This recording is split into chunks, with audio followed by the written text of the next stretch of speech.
In April 1981, rioting erupted suddenly in Brixton. The rioters were mainly black youths, many with a deep sense of grievance.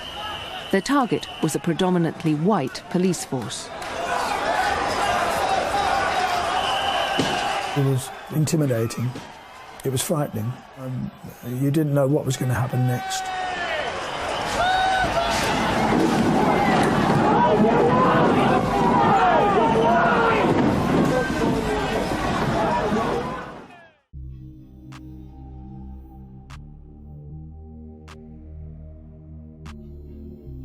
In April and July 1981, there were riots in several cities and towns in England. The riots mainly involved black, British, English youths clashing with police. They were caused by tensions between black people and the police, especially perceived racist discrimination against black people through increased use of stop and search, were also fueled by inner city deprivation. The most serious riots were the April Brixton riots in London, followed by the riots in Toxteth in July, riots in Liverpool, the Handsworth riots in Birmingham, the Chapeltown riots in Leeds, and the Mosside riots in Manchester. There were also a series of less serious riots in other towns and cities. As a result of the riots, the government commissioned the Scarman Report.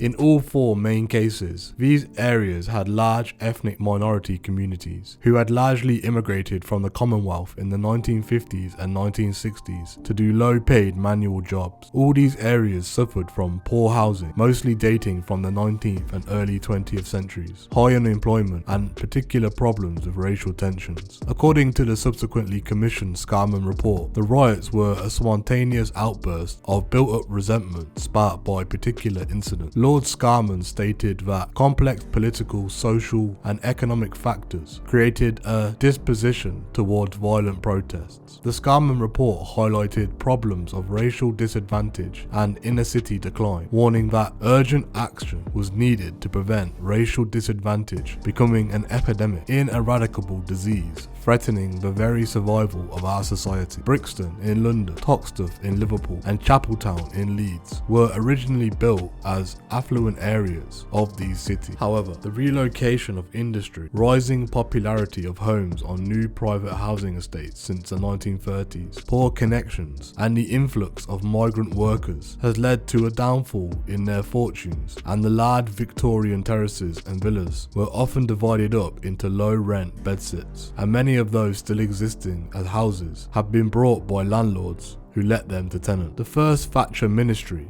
the Conservative Party, elected in May 1979, had instituted a new powers for the police under the Vagrancy Act of 1824 to stop and search people based on only a reasonable suspicion that an offence had been committed, hence their common name of sus laws. These were applied disproportionately to the black community and caused widespread resentment amongst young black men. The majority of these were not immigrants. They were the British-born children of immigrants, mostly born in the late 1950s or the first half of the 1960s, the baby boomers.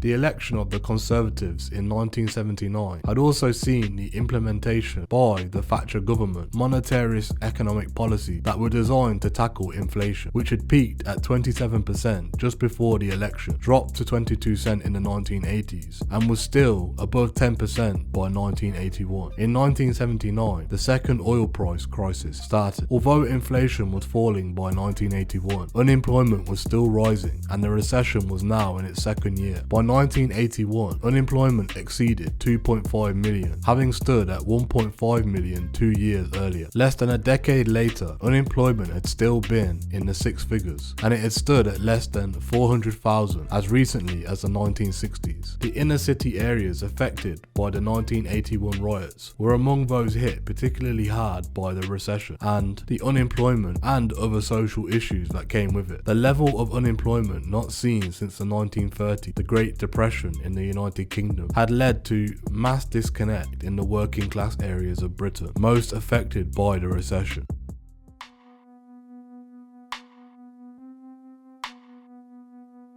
The Asian community also felt isolated and vulnerable to racist attack.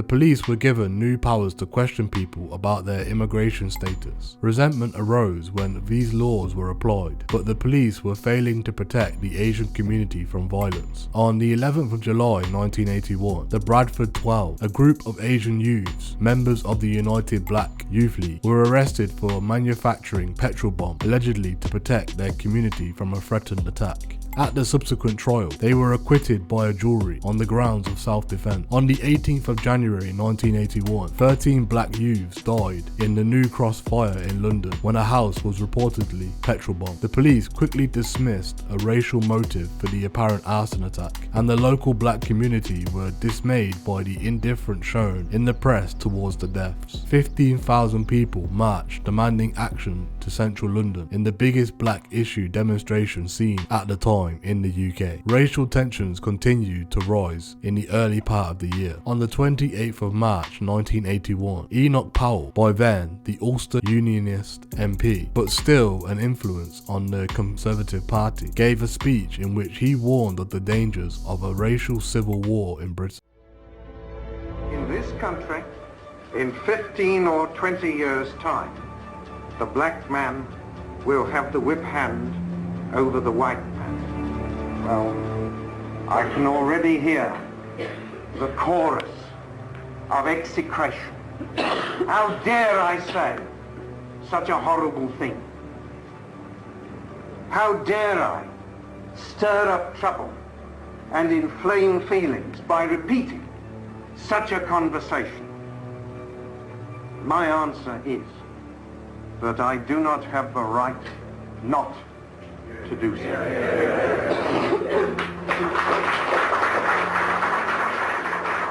Those whom the gods wish to destroy, they first make mad. We must be mad, literally mad as a nation, to be permitting the annual inflow of some 50,000 dependents who are for the most part the material of the future growth of the immigrant descended population. It is like watching a nation busily engaged in heaping up its own funeral. Mr. Powell had been dismissed from the Shadow Cabinet in 1968 by the then Tory leader Edward Heath following his controversial Rivers of Blood speech, in which he predicted mass civil unrest if the Commonwealth immigration continued. 3 years later, when still a Tory MP, he warned of an explosion unless there was a massive reparation scheme for the immigrants. Racial tension had been particularly high in Wolverhampton, where Mr. Powell was an MP, and the town was one of those affected by the less serious waves of rioting during 1981. By the 6th of April, overall employment had risen from 1.5 million to 2.5 million in 12 months, and that joblessness amongst ethnic minority had risen faster, up 82% in that same period. During March and April, the Metropolitan Police began Operation Swamp 81, a London-wide campaign against burglary and robbery. In Brixton, over only 6 days, 120 plainclothes police officers stopped 943 people, arresting 118 predominantly black youths. The police justified their style of policing by statistics showing that while street robberies had increased 38% across London between 1976 and 1980, in Brixton, it had risen 138%. The first disturbances began in Brixton over the weekend of the 10th and 12th of April 1981 and were followed in July by a series of similar disturbances in more than 35 cities and towns, especially in Liverpool. In London, these included Dalston, Stoke Newton, Clapham, Hounslow and Acton. Kenneth Lee, the Race Relations Field Officer of the Church of England's Board for Social Responsibility, noted, "Here, these are not race riots between races. Rather, the conflict was with the police as symbols of white authority, with state racism and criminalisation of black community."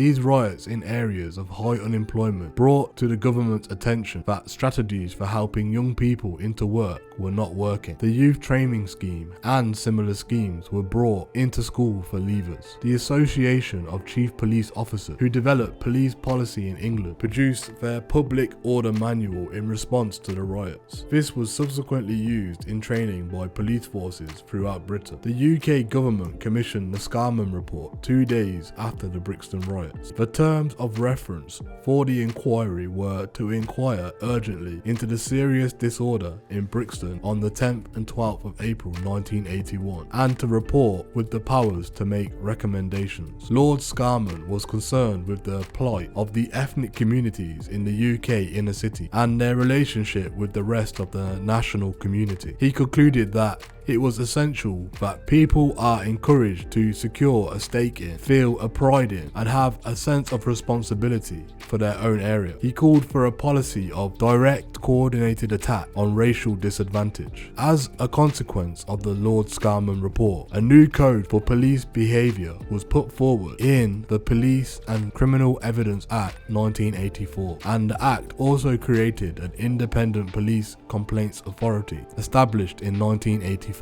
to attempt to restore the public's confidence in the police. The Sus Law was replaced on the 27th of August 1981 when the Criminal Attempts Act of 1981 received royal assent.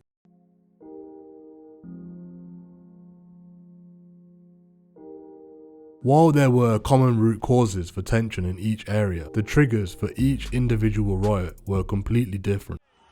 I was very, very surprised at the ferocity of the riots. I didn't believe that that sort of thing would happen in my country. On one day of rioting alone, at least 45 members of the public and nearly 300 policemen were injured. The last thing I wanted was, after it was over, to find a police officer hanging from one of the lampposts. The Brixton riots were not the first inner city disorders, but they were the first to get a political response.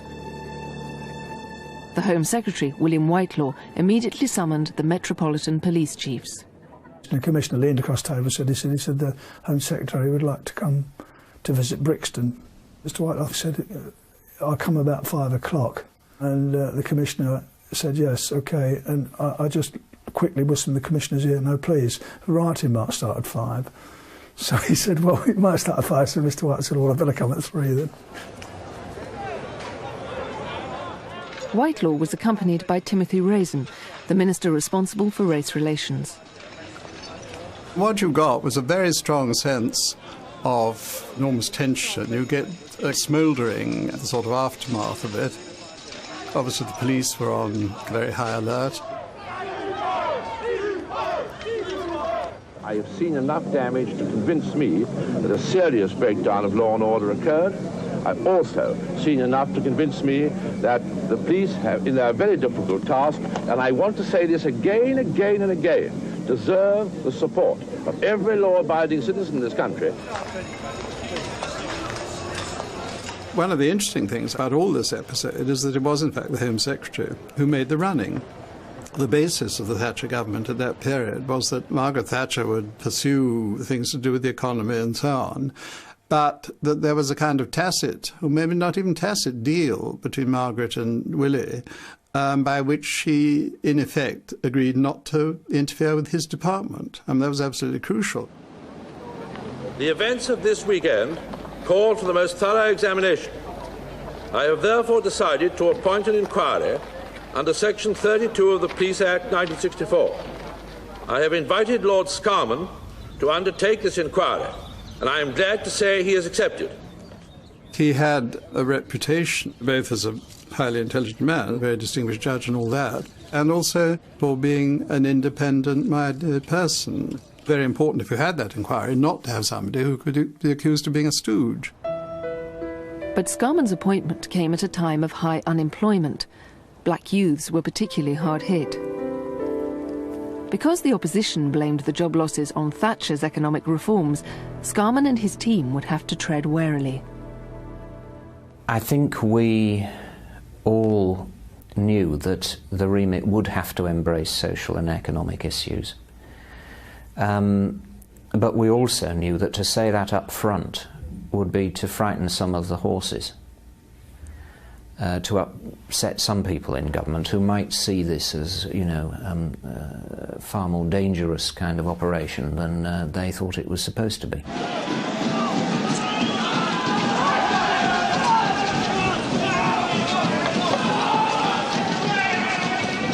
Only 3 months later, a weekend of rioting in Toxteth highlighted the fact that the government was facing a problem on a national scale.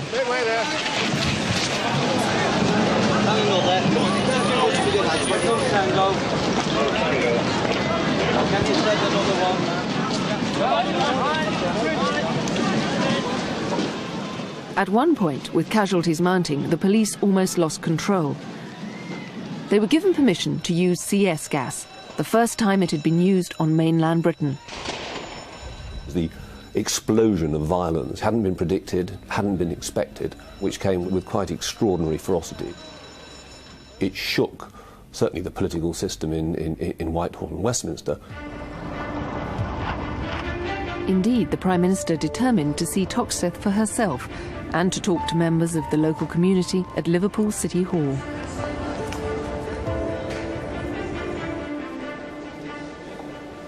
I can see her now. I was sat facing Mrs. Thatcher, I'm sat facing you. I was in the middle of our team and she was in the middle of her team, so I was sat facing like that. And she was leaning forward and she was saying, nothing can justify this behaviour, nothing can justify this violence. We cannot have this situation. It was that kind of a tone. She never felt that unemployment was a very convincing reason for trouble of that kind, bearing in mind that far higher degrees of unemployment had been born earlier in this nation. But social problems, yes.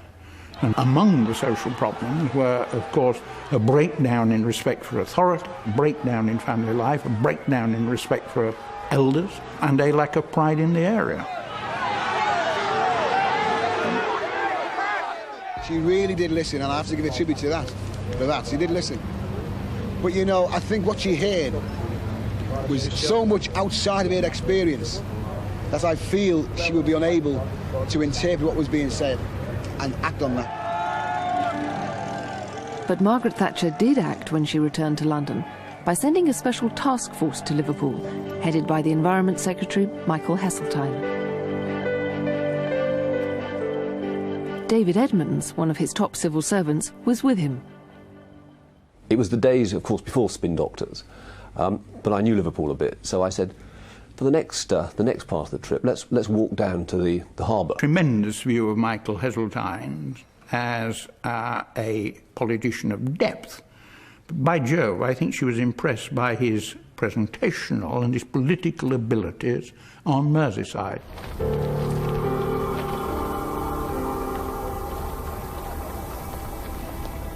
When we first went to the area of the riots, there was a lot of destruction. There were still smouldering timbers. There were people who came to talk to us who had bruises, cuts, who'd clearly been involved in it. Memorable occasion when Heseltine met black youths who had clearly been involved in the rioting. They said that they were discriminated against in terms of jobs and employment. They were discriminated against in terms of housing, and they were discriminated against by the police. Michael Heseltine allowed himself to observe the situation. He allowed himself to look at what was taking place. What do you make of all this? Well, that's not good news, is it? By any standards, that's 5 years that's been like that. I think he was visibly shocked, which contrasts with the view of Margaret Thatcher that there's no deprivation here. In London, Scarman was busy conducting his own inquiry into the causes of the Brixton riots. His official terms of reference meant that his main focus had to be on police behaviour and relations with the black community. One of the prime causes of discontent was saturation policing and the use of the notorious sus law to stop anyone thought to be acting suspiciously. Much of the criticism was levelled at young police officers.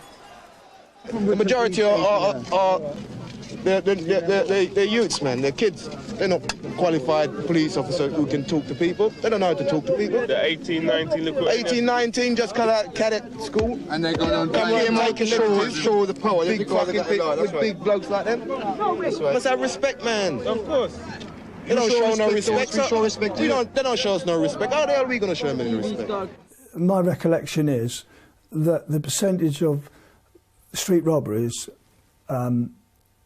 committed by black youths and men was something in the region of 80 to 90%, and the victims were mainly white. As they say, they're doing their job, yeah? But at the same time, I mean, you have to compromise in a sense where you can't harass people every day, day in, day out, because this in is black. You know? Are they really doing that? Are they really harassing people every day, day in, day out? Every day. Everybody will back me up. Everyone will back me about that. The anger on the streets spilled over into the inquiry itself. All these people at the back in the audience who were shouting at us, and it was quite intimidating. I had the impression that we were on trial, that we were the defendants, and that the rioters were the defendants, we were the defendants in this particular case. Halfway through his inquiry, Scarman had an opportunity to see for himself what was alleged to be an example of insensitive policing. Officers had wreaked havoc whilst raiding 11 houses in Brixton in a fruitless search for bomb-making equipment.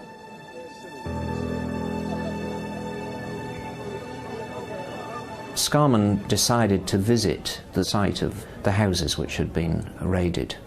And as we approached, we had to pass through a police cordon because the police were standing back at a distance expecting that there could well be trouble. We approached on foot, and there was a very large crowd, a couple of hundred or more, with the lone figure of the local community, Bobby, P.C. Brown, standing in the midst of them. And as we approached, a sort of chant went up, Scarman, Scarman, Scarman. And we were swept on a wave into these houses and taken round. What you had was a well-meaning liberal judge doing his level best. But you sometimes felt, watching him at work, that it was a bit like sort of the district commissioner out on trek. And I've got some experience of district commissioners, and there were some very good ones, but they were never going to be the agents of radical change. But at the time of its publication, the Scarman report marked a watershed by drawing attention to the depth and extent of racial discrimination.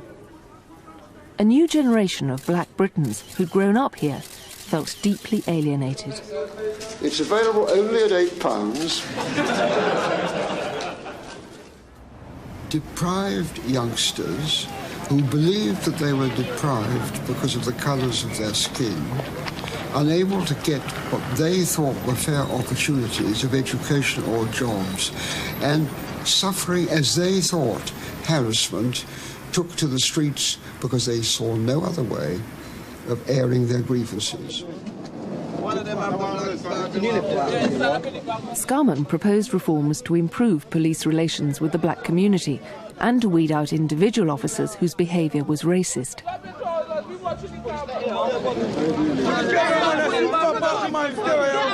Nothing to say. He also identified more general racist attitudes among the police. Scarman did say that one had to look at the informal culture of the police and of other institutions, the canteen culture, for example, which is a powerful influence on the way people behave in practice. Scarman made clear that good policing would be of no avail unless it was accompanied by measures to improve jobs, education and housing.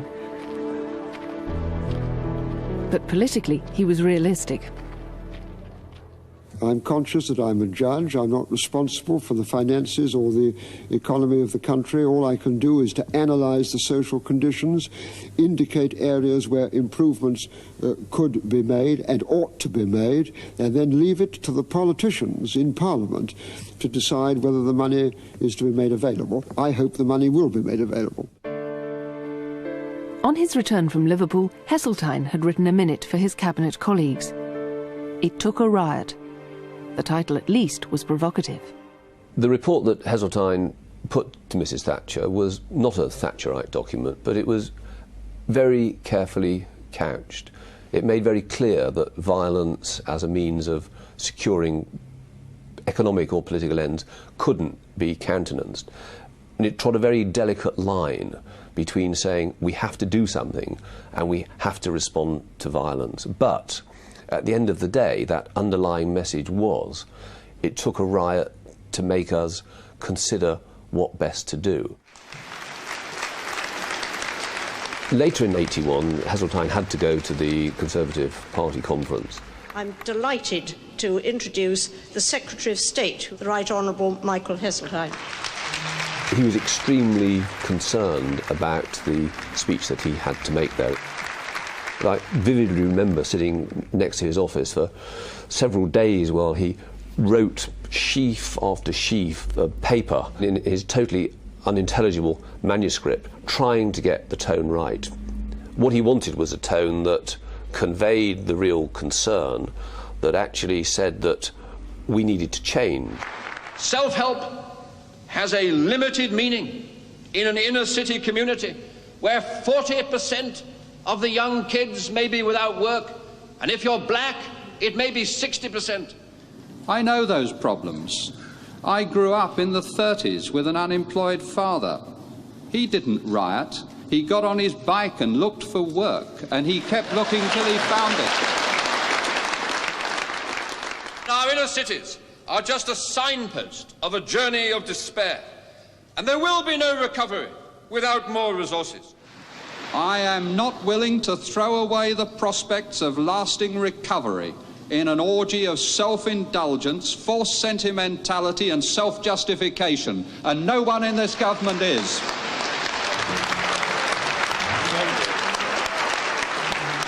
Tebbit was speaking for the government. Thatcher held firm to her economic reforms. This meant that the solutions advocated by both Heseltine and Scarman were not taken up wholeheartedly. I think it would be a mistake to think that money can solve the problems.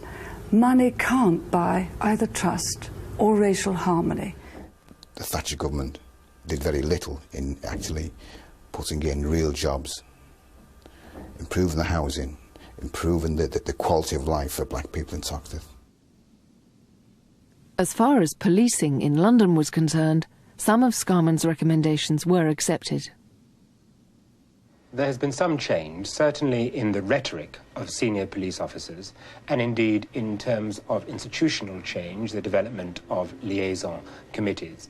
But in terms of what actually happens on the street, the impact of policing, particularly on the black community, remains completely unaltered. The same abuses occur, the same tensions exist, and indeed there's a growing alienation and bitterness. The Tottenham riot tonight, police say a revolver as well as a shotgun was used.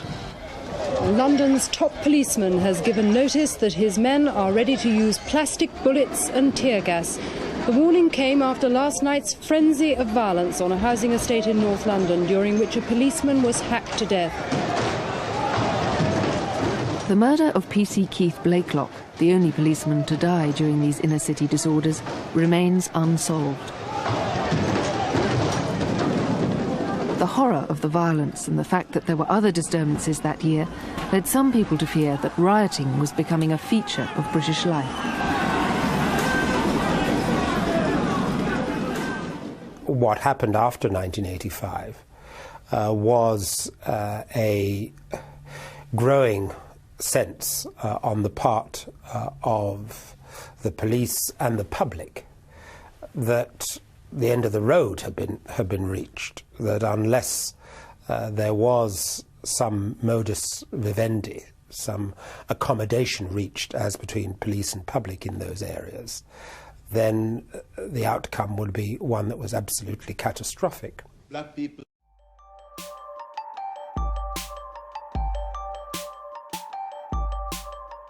British! That is what I once said! They're burning our children! This is all that remains of the three-storey house where nearly 100 young West Indians were celebrating at an all-night birthday party for two young friends. The 1981 Brixton Riot, or Brixton Uprising, was a series of clashes between mainly black youths and the Metropolitan Police in Brixton, London, between the 10th and 12th of August 1981. It resulted from racial discrimination from the black community by the mainly white police force, especially the police's increased use of stop and search in the area, and the ongoing tensions resulting from the deaths of 13 black teenagers and young adults in the suspicious New Cross house fire that January. The main riot on the 11th of April, dubbed Bloody Saturday by Time magazine, resulted in 279 injuries to police and 45 injuries to members of the public. Over 100 vehicles were burned, including 56 police vehicles. Almost 150 buildings were damaged, 30 of which were burnt out, and many shops were looted. There were 82 arrests. Reports suggested that up to 5,000 people were involved. The Brixton Riot was followed by similar riots in July in many other English cities and towns. The Thatcher government commissioned an inquiry which resulted in the Scarman Report.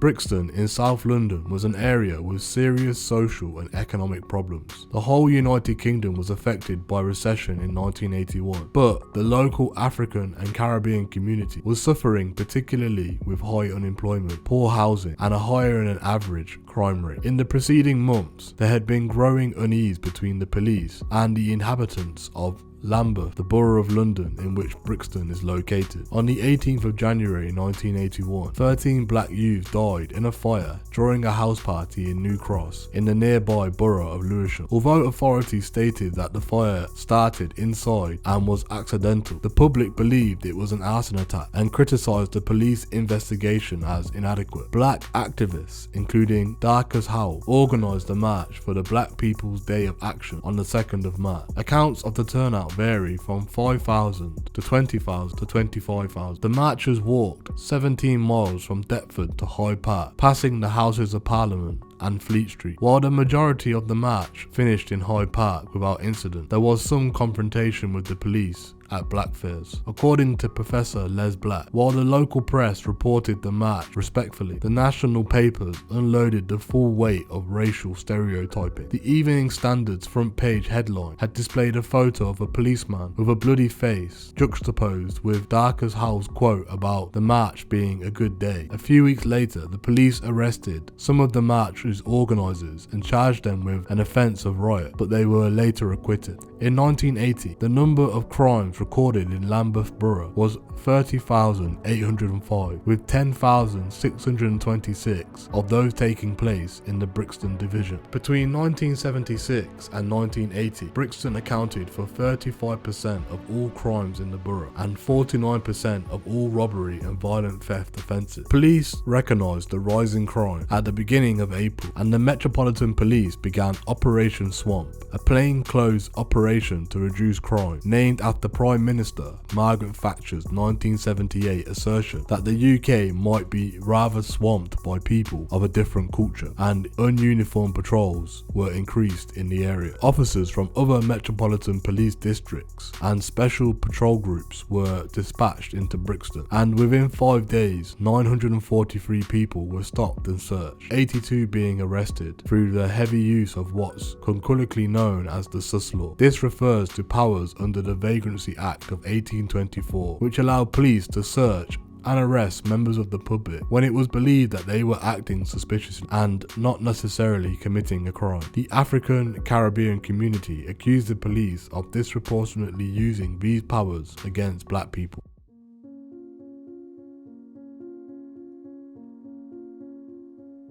Public disfavour came to a head on Friday the 10th of April. At around 5:15 p.m, a police constable spotted a black youth named Michael Bailey running towards it, apparently away from 3 other black youths. Mr. Bailey was stopped and found to be badly bleeding, but broke away from the constable. Stopped again on Atlantic Road, Mr. Bailey was found to have a 4-inch stab wound. He ran into a flat and was helped by a family and the police constable there by putting kitchen roll on his wound. A crowd gathered, and as the police then tried to take away the wounded boy to a waiting minicab on Rioting Road, a crowd tried to intervene, thinking the police did not appear to be providing or seeking the medical help Mr. Bailey needed quickly enough. As the minicab pulled away at speed, a police car arrived and stopped the cab. When an officer from the police car realised Mr. Bailey was wounded, he moved him into the back of the police car to take him to a hospital more quickly and bound his wound more tightly to stop the bleeding. A large group of 50 youths began to shout for Mr. Bailey's release, thinking that the police were arresting him. "Look, they're killing him," one claimed. The crowd descended on the police car and pulled him out. Rumours spread that a youth had been left to die by the police, or that the police looked on as the stabbed youth was lying on the street. More than 200 youths, black and white, with predominantly Afro-Caribbean heritage, reportedly turned on the police. In response, the police decided to increase the number of foot patrols in Rioting Road, despite the tension, and carry on with Operation Swamp 81 throughout the night and into the following day.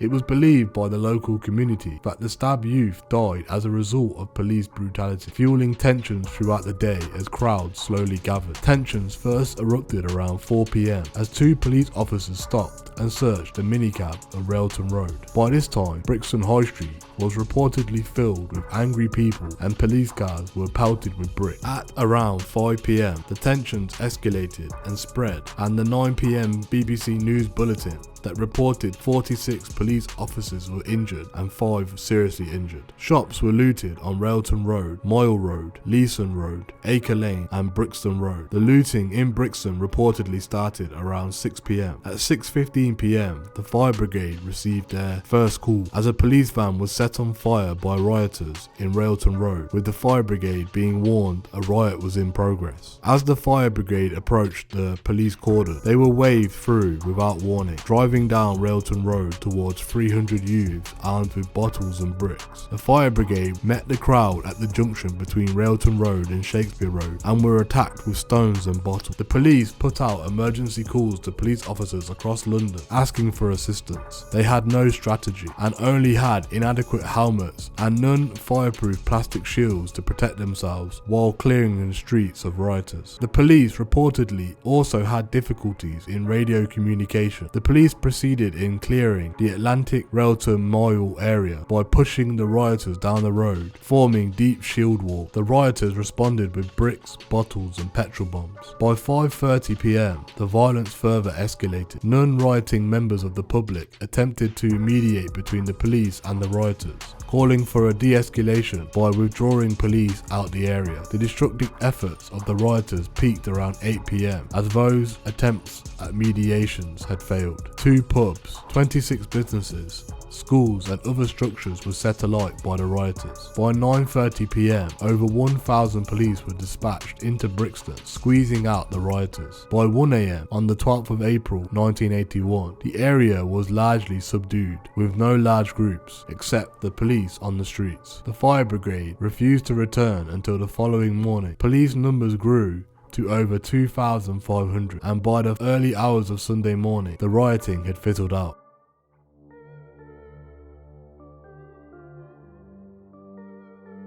During the disturbances, 299 police officers were injured, along with at least 65 members of the public. 65 private vehicles and 56 police vehicles were destroyed. 28 premises were burned, and another 117 damaged and looted. 82 arrests were made. Between the 3rd of July and the 11th of July that year, there was more unrest fueled by racial and social discord at Handsworth in Birmingham, Southall in London, Toxteth in Liverpool, Hyson Green in Nottingham, and Moss Side in Manchester. There were also smaller pockets of unrest in Leeds, Leicester, Southampton, Halifax, Bedford, Gloucester, Wolverhampton, Coventry, Bristol and Edinburgh. Racial tensions played a major part in most of these disturbances, although all the riots took place in areas hit particularly hard by unemployment and recession.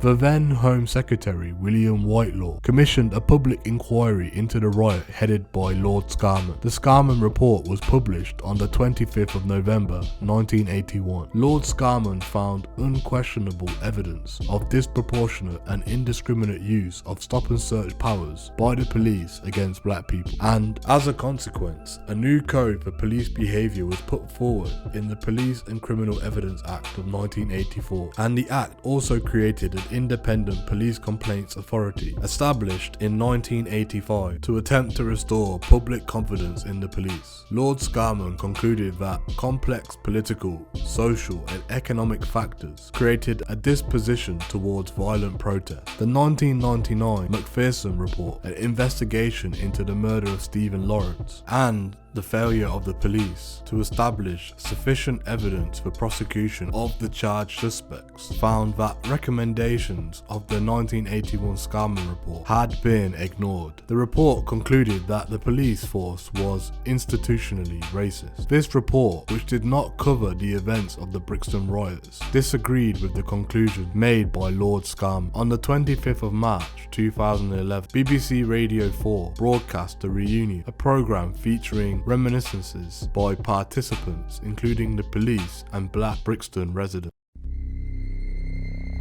September 28th, 1985 stands out in my mind.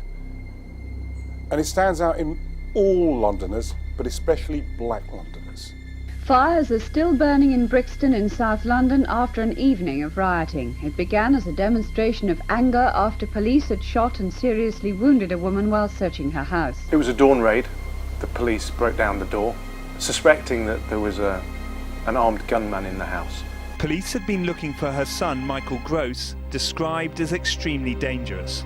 A black mother, innocently sleeping at home, in front of her 4 kids, she was shot. Let's just be very clear here. A mother is shot in her own home in front of her children by armed police officers for no reason. She running back towards her bedroom and the police shoot her in her back. Doctors have confirmed that Mrs. Cherry Gross is paralysed from the waist down. The immediate aftermath of that event was a community that were enraged. They took to the streets and the streets lit up with flames. The Brixton Riots. This story is not yet over. There was an internal investigation which never saw the light of day, not until the inquest some 29 years later. The police officer in question is acquitted, and it takes another 8 years for Cherry Gross to receive any form of compensation. And what happened in 2011 was that a woman died a premature death on the basis of that shooting. I'll use the word crusade. I believe that is what the family embarked upon following Cherry's death. A crusade to hear truth. Well, it's yet another case from the past that has come back to embarrass the Metropolitan Police. New Scotland Yard today offered a public apology for the accidental shooting of Cherry Gross nearly 3 decades ago. An inquest will take place this summer. My daughter approached me and said that one of her very good friends was going through a pretty difficult time and mentioned it's Cherry Gross's son, and an inquest was coming up. Within 10 minutes of speaking to Lee, I had to help. It was too compelling, he was too honest, he was too authentic, and honestly, he was a little bit lost. First time I've been in this room since. I don't think I'd ever get over what happened that day. Whenever I think about this situation, I'm like an 11-year-old kid again.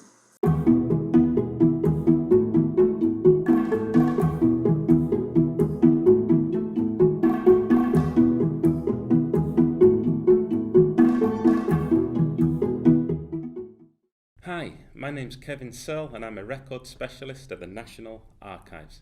Today we're going to be looking at a document from our Home Office record collection This document is from 1981 but was opened or made available to the public in January 2012, and that's because of the 30-year rule where records are transferred to the National Archives after a period of 30 years, although the rule has now been changed to 20 years. So the Home Office describes itself as the lead government department for immigration and passports, drugs policy, crime, fire, counter-terrorism and the police.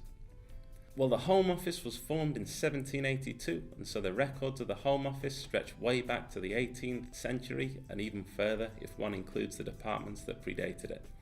So obviously, with records stretching back this far, one can find all sorts within it, including letters, reports, minutes, photographs, newspaper cuttings, many of which appear within the particular file that we'll be looking at today. So before we look at our example from this collection, notice that our document has a unique reference number. So we can use our catalogue to find it. HO, which stands for Home Office, and then 266/89. So let's take a closer look at our document and work out what it's about. So what type of document is it? Well, some might remember what were called the London Riots of 2011. Of course, as historians, we know that these weren't the first incidents of disorder or protest in London or Britain's streets. 30 years before the so-called London Riots, there was what some have referred to as the Brixton Riots and others the Brixton Uprisings. And these were a series of clashes between multiracial groups of mainly young people and the Metropolitan Police in Brixton, London, between the 10th and 12th of April 1981. And you might want to think why some might choose to call the events in Brixton riots and others uprisings. Here we have a file of papers that were used to put together what was called the Scarman Report, or to give it its full title, the Scarman Report, the Brixton Disorders, 10th to the 12th of April 1981, Report of an Inquiry. Now this was the official government commissioned report into the disturbances.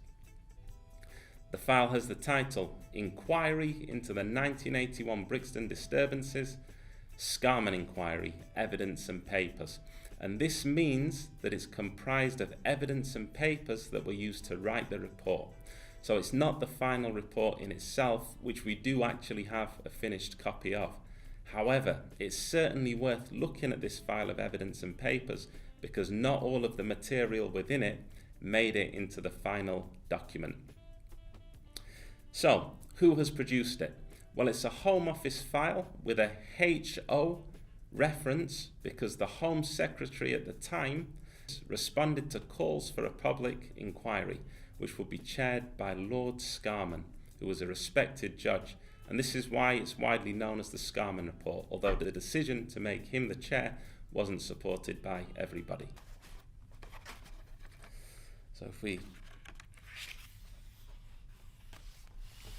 open it up, and it's often important to put down some weights so the flaps don't get in one's way. So this includes a brown envelope labelled Ordnance Survey Maps of Brixton. Of course, this took place before Google Maps. We have a red folder labelled Exhibit 6, which includes numerous photographs, a leaflet entitled Police and Public Complaints Against the Police, which explains the procedure for members of the public who consider they have grounds for complaint against the conduct of a member of the police force, and hints at one of the key causes of the disturbances, which was the provocative policing of many officers in the area, particularly under what was called Operation Swamp 81. And the clues in the title here as the police swamped Brixton with extra numbers of officers who used what were called the sus laws, shorthand for suspicious behaviour, to stop and search young black people in disproportionate numbers. And there's a lot more evidence in the file as well. So what does it say? So this is evidence gathered for the inquiry, so the file doesn't reach a conclusion in itself, and it's perhaps worth saying that the National Archives often holds the documentation which contributed to the creation of official or government papers and reports. However, the Scarman report itself is known for arguing that the disorder emerged out of political, social and economic disadvantage. It was, however, criticised for ignoring or downplaying accusations of police misconduct and taking the position that institutional racism did not exist in Britain, which the Macpherson report, which followed the botched investigation into the racist murder of Stephen Lawrence, would highlight almost 2 decades later. So is this document useful for understanding the Brixton uprisings? Absolutely. The photographs alone, for instance, provide a powerful visual record of the disturbances, and this was in a time when people didn't have smartphones or walk around with high-spec cameras in their pockets. The photographs provide an insight into the damage caused. On the Saturday, which was the high point of the disturbance, there were 82 arrests made, 279 officers and 45 members of the public were reported injured. 117 vehicles, including 56 police vehicles, were damaged or destroyed, and 145 properties were damaged. The photos also provide an insight into police tactics. We can certainly see evidence of what's been termed the militarization of the police, where the police increasingly use military equipment and tactics which might have previously been used in Britain's colonies to police her inner city communities. This has led some commentators, such as Robert Reiner, to describe the police as looking more like Darth Vader than the traditional Bobby. So why does the National Archives have it? The National Archives is the official archive of the UK government. Government departments and some law courts select and then transfer records that now are at least 20 years old to be archived here for future generations. As this was compiled by a Home Office commission, it is held at the National Archives. So don't forget, we've only looked at one document on this period of history, and remember, as government archive, the National Archives is not always the best place to come for a community perspective. Although the file does contain important documents such as this press release from the Council for Community Relations in Lambeth, which begins with this paragraph. CCRL sees the events of last weekend as the inevitable result of long-standing and consistently provocative policing policies in the area. This, combined with persistent official neglect of the community and the refusal time and time again to meet well-articulated demands, meant that the weekend's violence was the only way people could express legitimate resentment at persistent injustice. Black youths were at the front of this demonstration, just as they are at the front of the state's assault on black people. But it was overwhelmingly a whole community response to an intolerable situation. So nonetheless, and although this document is included, it is really important to mention that many community groups, such as the Brixton Defence Campaign, which was established to support those arrested in relation to the disorder, actually boycotted the inquiry as they thought it would be a whitewash, meaning it would effectively absolve the police of any wrongdoing, and any evidence submitted would be used against black defendants. The records of the Brixton Defence Campaign are actually held at the Black Cultural Archives in Brixton, which highlights how important it is to visit other community archives as well, and this must be borne in mind when evaluating this particular file and thinking about how much it can tell us.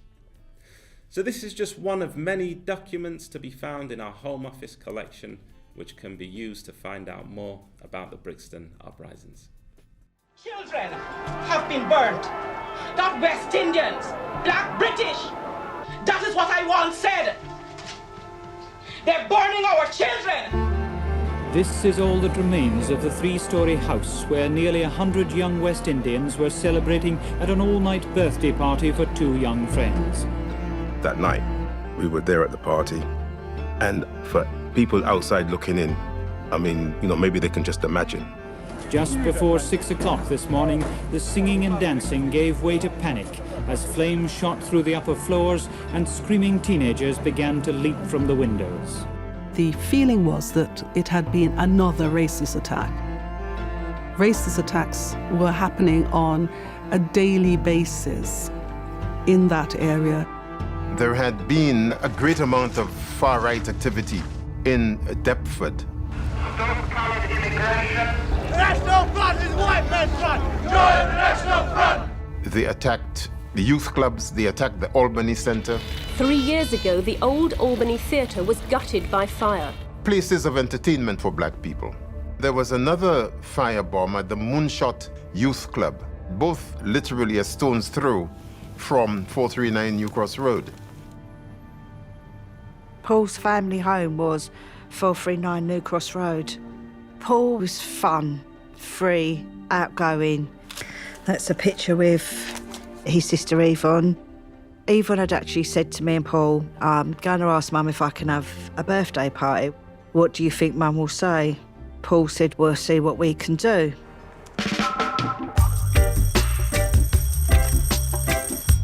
We got there just after about 8:30. Everybody was running around and people were being served drinks, food was being cooked. The party was great. You had generations coming in at different times. So you had the younger ones who were there from the beginning, and then you had the older ones who were coming in at like 12 o'clock. So loads of people were there. The older adults were having their sort of own little party in the kitchen. At 5:30 in the morning, I could still see people dancing. I started to smell something, like burning. The ground floor front room was totally ablaze. People ran out into the street and Paul was next to me. He said to me, "Where's Yvonne? Have you seen Yvonne?" I said, "No." "I think she's still in there, Paul." With that, he said, "Stay out," and he just ran straight into the house. Everything's gone out, there's no electric, I can't see anybody, I don't know what's going on. And all hell broke loose. There were some guys trapped in it. I think they must have run up to the top floor and they were having trouble getting the windows open. And I can remember these guys kicking the windows out and literally taking a run and jump. It was just horrific. A girl and a boy, they just sort of fell right down into a basement.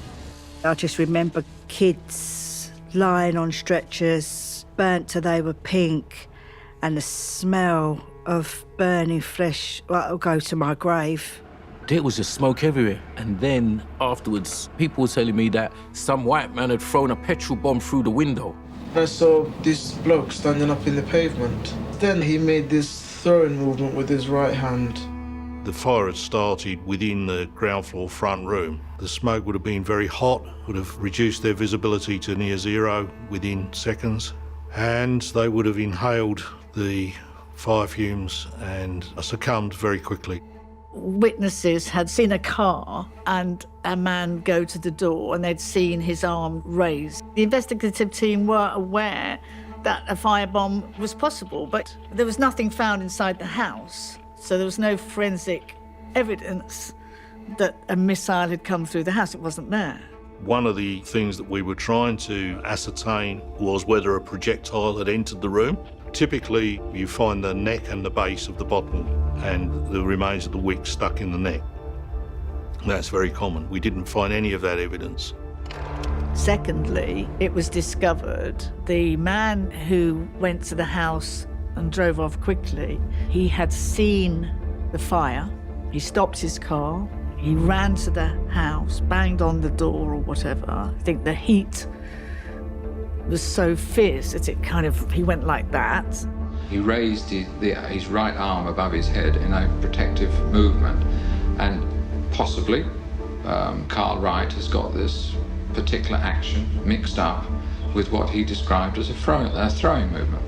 The police, they didn't like the theory of it being a racist attack.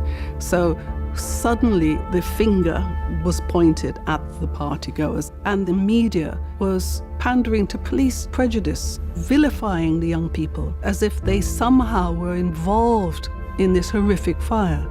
There were contradictions in what people were saying. And because of the clash within people's statements that weren't being cohesive, there were reconstruction interviews of a certain number of people that were contradicting each other. The police make choices. People were being led by particular forms of questioning, particular lines of questioning, to commit themselves to saying all kinds of things that they didn't even know about. The police came shortly after I'd come out of hospital. I'm only 11, and it was scary. It was not how I expected it to be. It just seemed like they already had their version of what they're saying happened. They were saying, well, other people said they saw you here. Other people said that you were here. So if other people are saying it, then it must be true. I think in the climate of the times, attitudes were too polarised, and there were individual police officers whose attitude left a lot to be desired as far as I was concerned. One day, police arrived, knocked on the door and said, "We'd like you to come down for an interview." As I sat in the car, one of them turned round, the one in the front passenger seat turned round and looked at me, and he said, "How's a boy like you get mixed up with these bunch of..." using the N-word. What clues have you as to the motive for this fire? I don't feel that there is any racialism, and neither do I feel that there is any aspects of any outside political extremist. There was just a lot of hate at that time, it seems. Very tense. Very tense. But I'll tell you this, that every one of us tried our hardest to get to the bottom of it and to find out how that fire was started and who did it. After 13 days in court and more than 80 hours of evidence from nearly 60 witnesses, it took the jury just 2 hours to come to an open verdict. Mrs. Armser Ruddock, who gave the party and lost 2 children in the fire, was in no mood to accept it. An open verdict was what I expected, but it is not what it should be. It should be murder. The verdict signalled to the black community that the police, the media, courts, basically all felt that those lives didn't matter.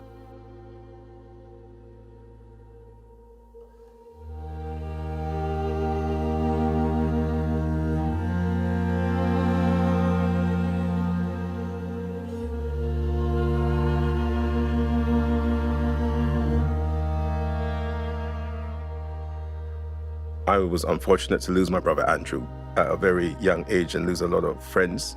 There's some friends that I had at that party that I'd started secondary school with. Tony, I mean, he escaped from there. But after about a year and a half, he, it was really sad. That fire had a massive, massive impact on Tony. Tony was all right before. Whatever justice we get, it still doesn't bring back. I just want Andrew and my friends back.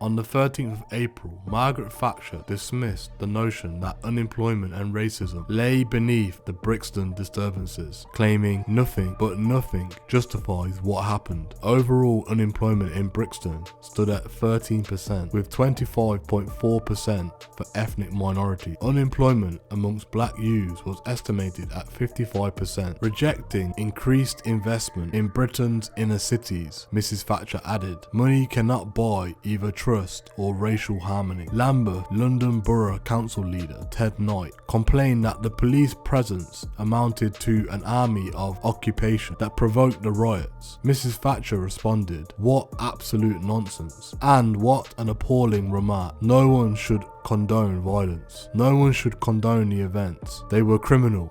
Small-scale disturbances continued to simmer throughout the summer. After 4 nights of rioting in Liverpool, during the Toxteth riots, beginning on the 4th of July, there were 150 buildings burnt and 781 officers injured. CS gas was deployed for the first time on British mainland to quell the rioting. On the 10th of July, there was fresh rioting in Brixton. It was not until the end of July that the disturbances began to subside. The recommendations of the Scarman report to tackle the problems of racial disadvantage and inner city decline were not implemented. Rioting would break out again in 19 1985 and 1995 in Brixton.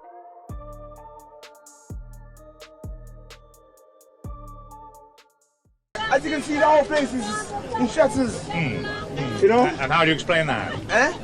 Well, unemployment, everything. Well, unemployment. Police harassment. Unemployment doesn't mean. What's that? And oppression. This is for the people, see. What you were saying. When we wanted the jobs to be black policemen in a 72, 73, 74, they never want to give us the job. Now they're offering the jobs. The kids and don't want the jobs. Yeah, it's a mental problem. It's not just an ordinary problem, man. They will make it look like it's an ordinary problem. Look at it. No, it's not an ordinary problem. It's going to happen again and it can't be stopped. The 1981 Handsworth riots were 3 days of rioting that took place in the Handsworth area of Birmingham, England, in July 1981. The major outbreak of violence took place on the night of Friday the 10th and 11th of July, with smaller disturbances the following 2 nights. The riots were characterized by the Scarman report into the 1981 riots in England as a copycat riots, taking place after the Brixton riots in London and around the same time as the Toxteth riots in Liverpool and the Moss Side riots in Manchester, though some have argued that it is an oversimplification. The immediate flashpoint was an attack on a locally well-known police superintendent who was trying to calm down rumours of an impending march by right-wing National Front members. The following disturbances resulted in 121 arrests, with 40 injured police officers, alongside widespread damage to property. Before the riots, Handsworth had been considered to be a good example of successful community policing, though local black British youths later disputed the claims that relations between them and the police had been amicable. Around 40% of them had been stopped and searched over the previous 12 months. Handsworth had a mixed population of white, black and Asian residents, but surveys after the riot showed little evidence of significant racial tension. A week before the riots, during the weekend that saw CS gas being used against rioters for the first time on British mainland in Toxteth, Liverpool, a reporter from the Times had visited a festival in Handsworth Park and found 8,000 people, black and white, in spirit as amicable and peaceful. The most common reason for the riots reported by participants were unemployment, boredom, and the imitation of events elsewhere. The first riot in Handsworth took place on the 10th of July 1981. The second riot, which would prove to be more serious, took place in an area 4 years later. The riots were reportedly sparked by the arrest of a man near the Acapulco Cafe in Leeds.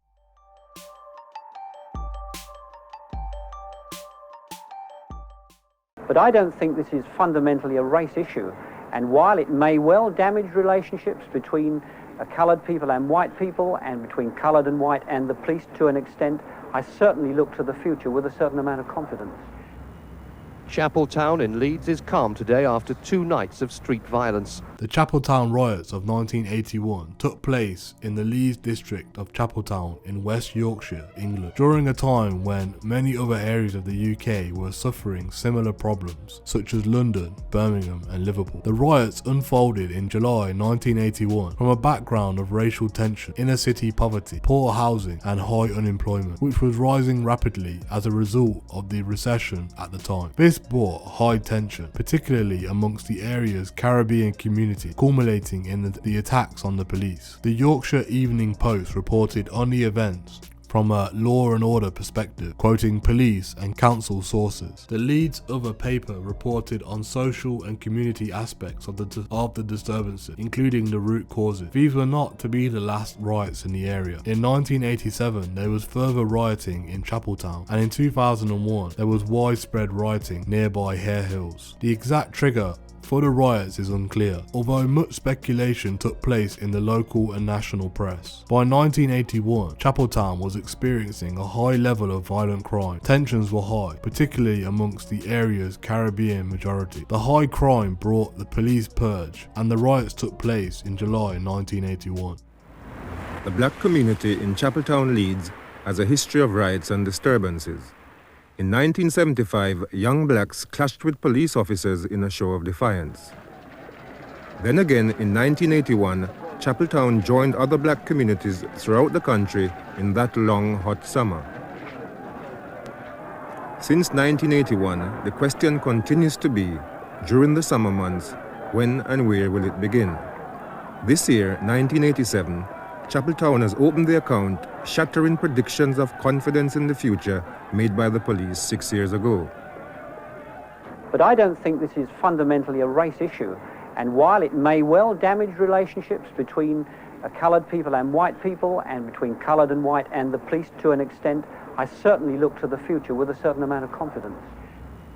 Chapeltown in Leeds is calm today after 2 nights of street violence. Overnight gangs... The fighting started, as always, in almost all the black communities on what locals refer to as the front line.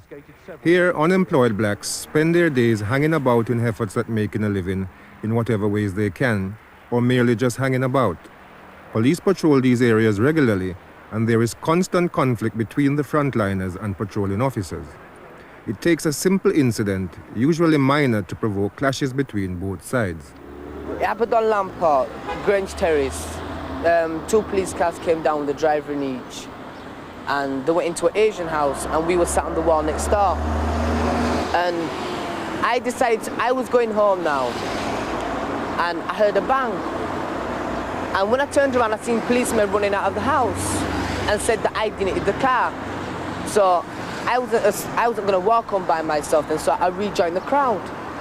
So the crowds wanted us to move off while there was only 2 of them, so they couldn't get to hold me, yeah? So we crossed Chapeltown Road, and by the time I looked again, there was more of them. So I crossed over a next little road to see whether they was come directly at me, to see if they was coming for me, which they did. So I decided to run, in which I run 100 yards and then stopped, which was only 1 policeman chasing me, and I stopped because I've got asthma and I couldn't handle it. The policeman grabbed me and a speed patrol car came around the corner and pulled up, and the back doors opened. And they opened the back doors, and I grabbed the door to stop them from pushing me in. After young Skellington's arrest on the Sunday afternoon, his mother visited the local police station. I used to see Marcus. When I saw him, I could see, from his face, etc., that he'd been beaten. I asked him, what's wrong with your face? And he said, ask them. Indicating to the police. So he was having difficulty breathing because he's an asthmatic. And I told the officers that I wanted a doctor to look at him. I asked to speak to the man in charge up there, who later I found out was Inspector Handsworth. And he just didn't want to know, I mean, I'm a reasonable person. I was upset that my son's been treated in that manner, but I wasn't going to go in there shouting and bawling because it doesn't get you anywhere. And I just simply asked him if he was happy with the way the officers had handled the situation. And he turned around and pointed his finger in my face, telling me that my son has damaged 3 police vehicles, which I just said to him, well, that's a matter for the courts. What about Marcus's face? And he more or less said, well, they're self-inflicted. What's happened to Marcus is self-inflicted. And then I just sort of told him that there's going to be trouble on the street and that he should contact some, community workers or some influential people in the community because there's going to be trouble. And he just kept saying to me, is that it? Is that it? And trouble there was. Tension had been rising during the week as rumours spread through the community about 2 violent arrests. There was a black youth, I'm not calling no names, who was in the telephone box making a phone call. And just as he came out, a policewoman came up to him and started to hassle him for no reason. This was on the Friday? The Sunday. And then he was boxed in his eye by the woman. So he boxed her back. And then the policeman hassled him, so he hassled him back. And he was arrested and beaten up. And there was another youth on Sunday. He was arrested for something he did not know about a car being mashed up. He was put in the back of a black car and he was beaten. He has bruises all over his body, bruises on his face and all over his body. And Monday morning, just the same thing again. They started to go around looking trouble, just as usual. So the youth just had enough and started to riot. Some trouble around here with the police. They was chasing these guys. So there was about 3 cars and they're coming, with their truncheons. They were running about Chapeltown Road. So the guys just had enough of it. Then that night, all the youth got together and started, throwing bricks at police cars. Because they were just going down here causing trouble, shouting at the youths for no reason at all. They wanted trouble.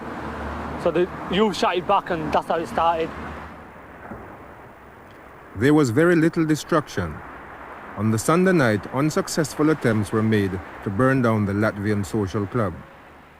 The youths did succeed in putting the local sex shop to the torch. The sex shop on Chapeltown Road has very particular significance in two ways. There is a history of great community distaste for that establishment, because nobody wanted such a place in Chapeltown, which the city is already pleased to call the red light district, and to denigrate.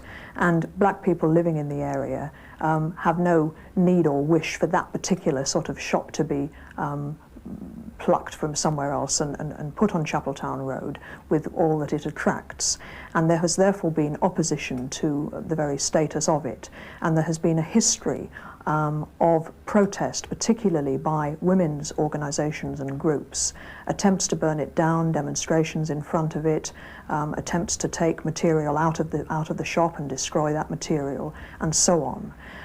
And so I'm not at all surprised in that context that it was chosen as a focal point, but there is further significance in that the community believes that it was above the sex shop that the police positioned themselves in order to carry out surveillance, dating from over 18 months ago now, of the car park of the Hayfield Public House, which the police had decided was a den of cannabis dealing. And they chose to spend their time observing this over a long, long period, rather than looking at heroin or hard drug use in other parts of Yorkshire. This is where they concentrated, positioned themselves, as I say, the community believes, on top of the sex shop, despite the fact that the sex shop, for a period of that time, was operating illegally anyway, because the City Council had refused it a licence. So the police weren't trying to close it down for legal reasons, they were actually utilising it. And I think there was a great deal of anger about that. The youths gathered in large numbers on the following day. Youth and community workers intervened and stopped the escalation of violence. We were very concerned about the way in which the police handled the situation on Monday night. And we had two impromptu meetings on Sunday night, rather. And we had two impromptu meetings on Monday, when we decided that we have got to actually get to the press to say something, give our own version of what we knew happened. Because by Monday morning, it was all over the place that the police had a difficult time, and we know that the police came back into the community when it was pretty quiet on Sunday night, and how they handled the situation was very unsatisfactory. So we decided to invite the police to one of our meetings and ask them not to come back into the community on the Monday night, that we will go out there and see how best we can calm the situation, and that's what we did.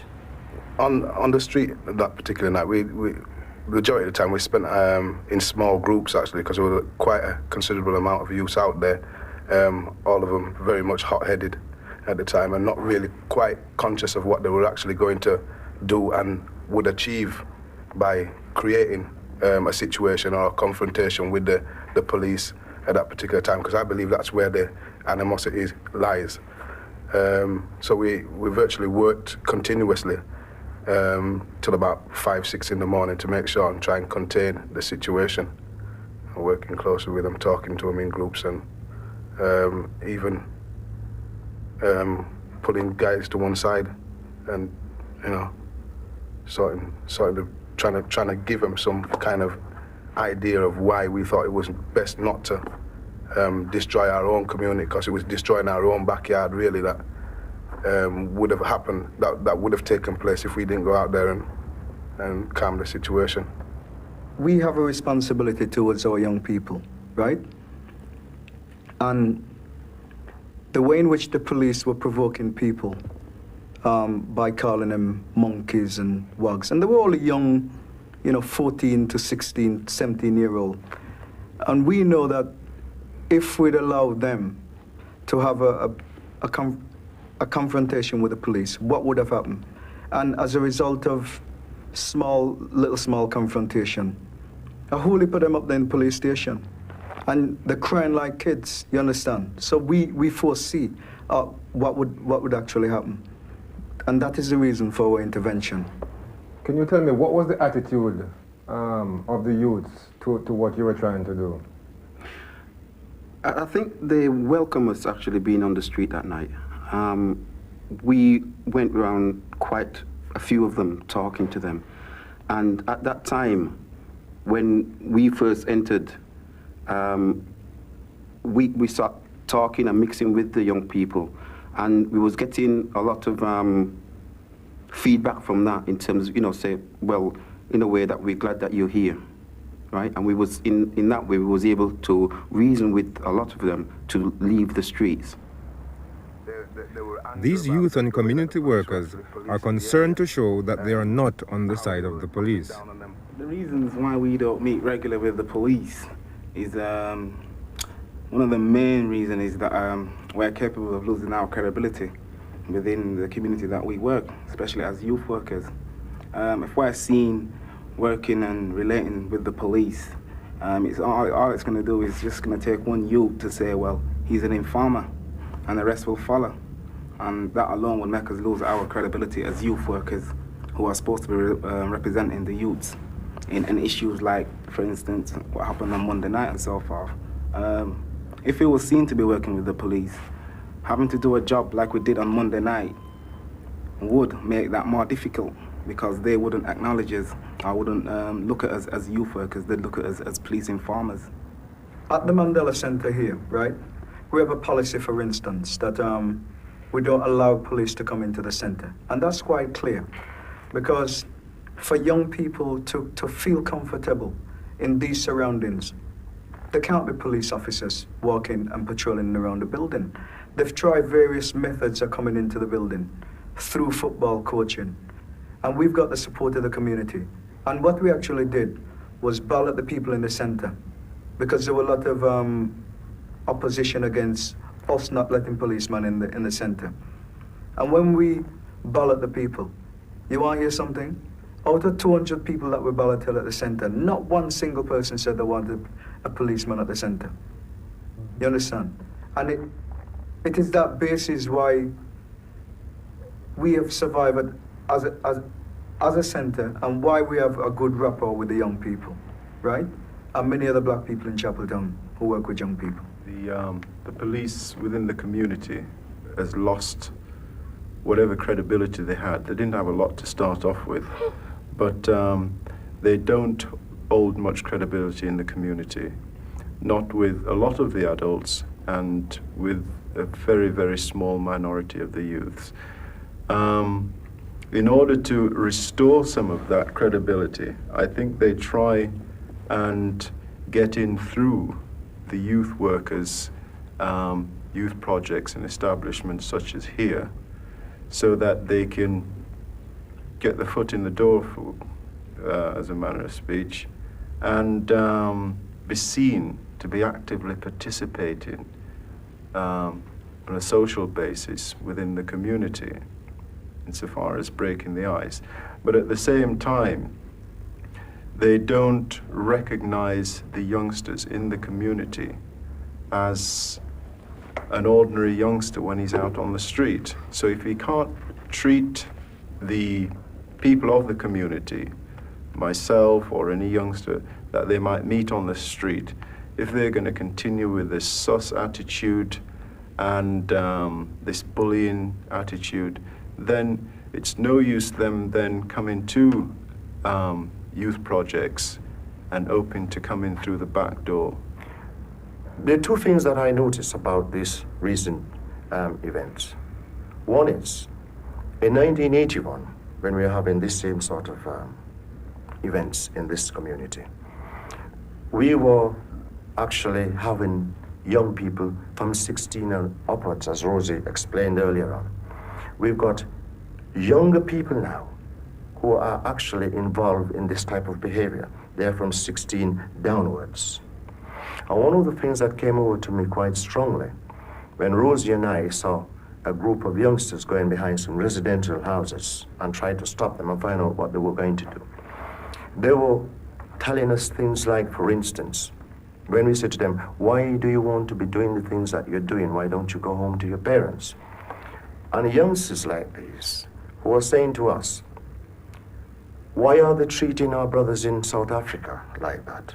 We've got young people in South Africa at our age, our own age, who they are actually ill-treating. Why are they doing it? And they're coming in here to do the same thing to us. Now that the riot is over, the arrests have begun, bringing with them new feelings of hostility. I was asleep in bed and I heard him knocking on the door.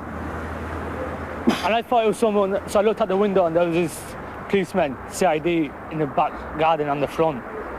So I went up and I heard on the radio, you know, the walkie-talkie, they said, smash the door down.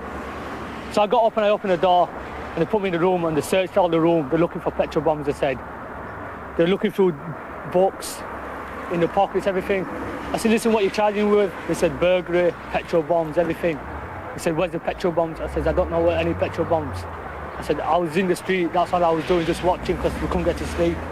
I was sleeping and my dad went out and around 6 CID came knocking on my door. They just came in my house because the door was open. And they came into my bedroom and they says they're arresting my young brother, Laurie. So I said, 15. So I says, no, you're not unless you can show me a search warrant.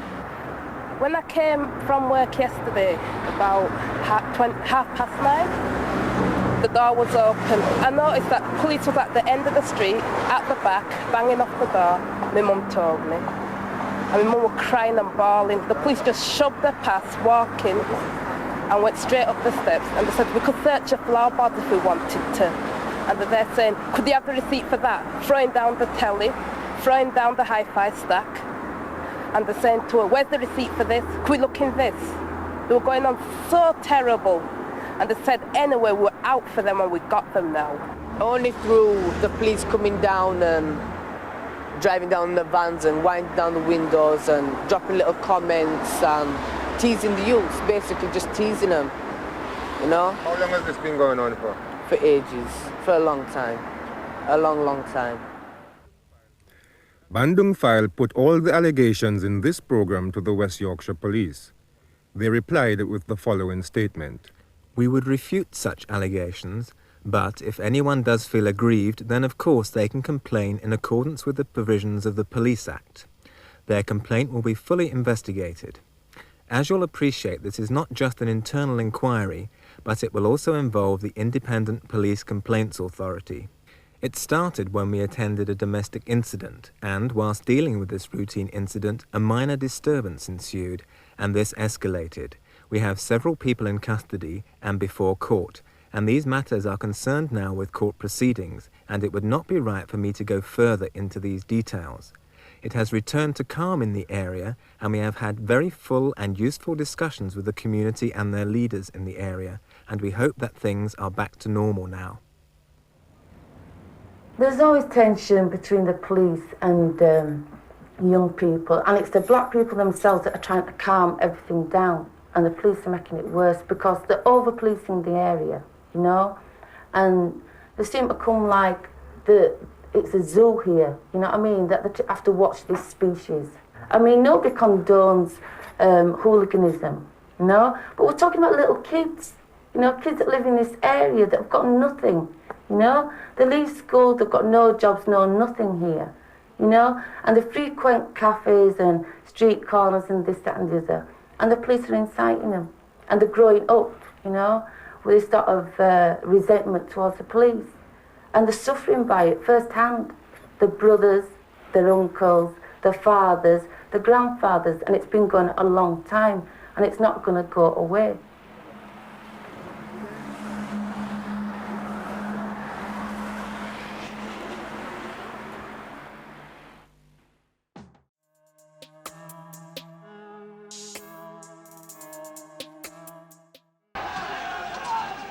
July 1981, 8 days of rioting saw more than 70 buildings demolished or burnt down in Liverpool as tensions boiled over between the black community and the police. The Toxteth riots of July 1981 were a civil disturbance in Toxteth, inner city Liverpool, which arose in part from long-standing tensions between the local police and the black community. They followed the Brixton Riot earlier that year and were part of the 1981 England riots.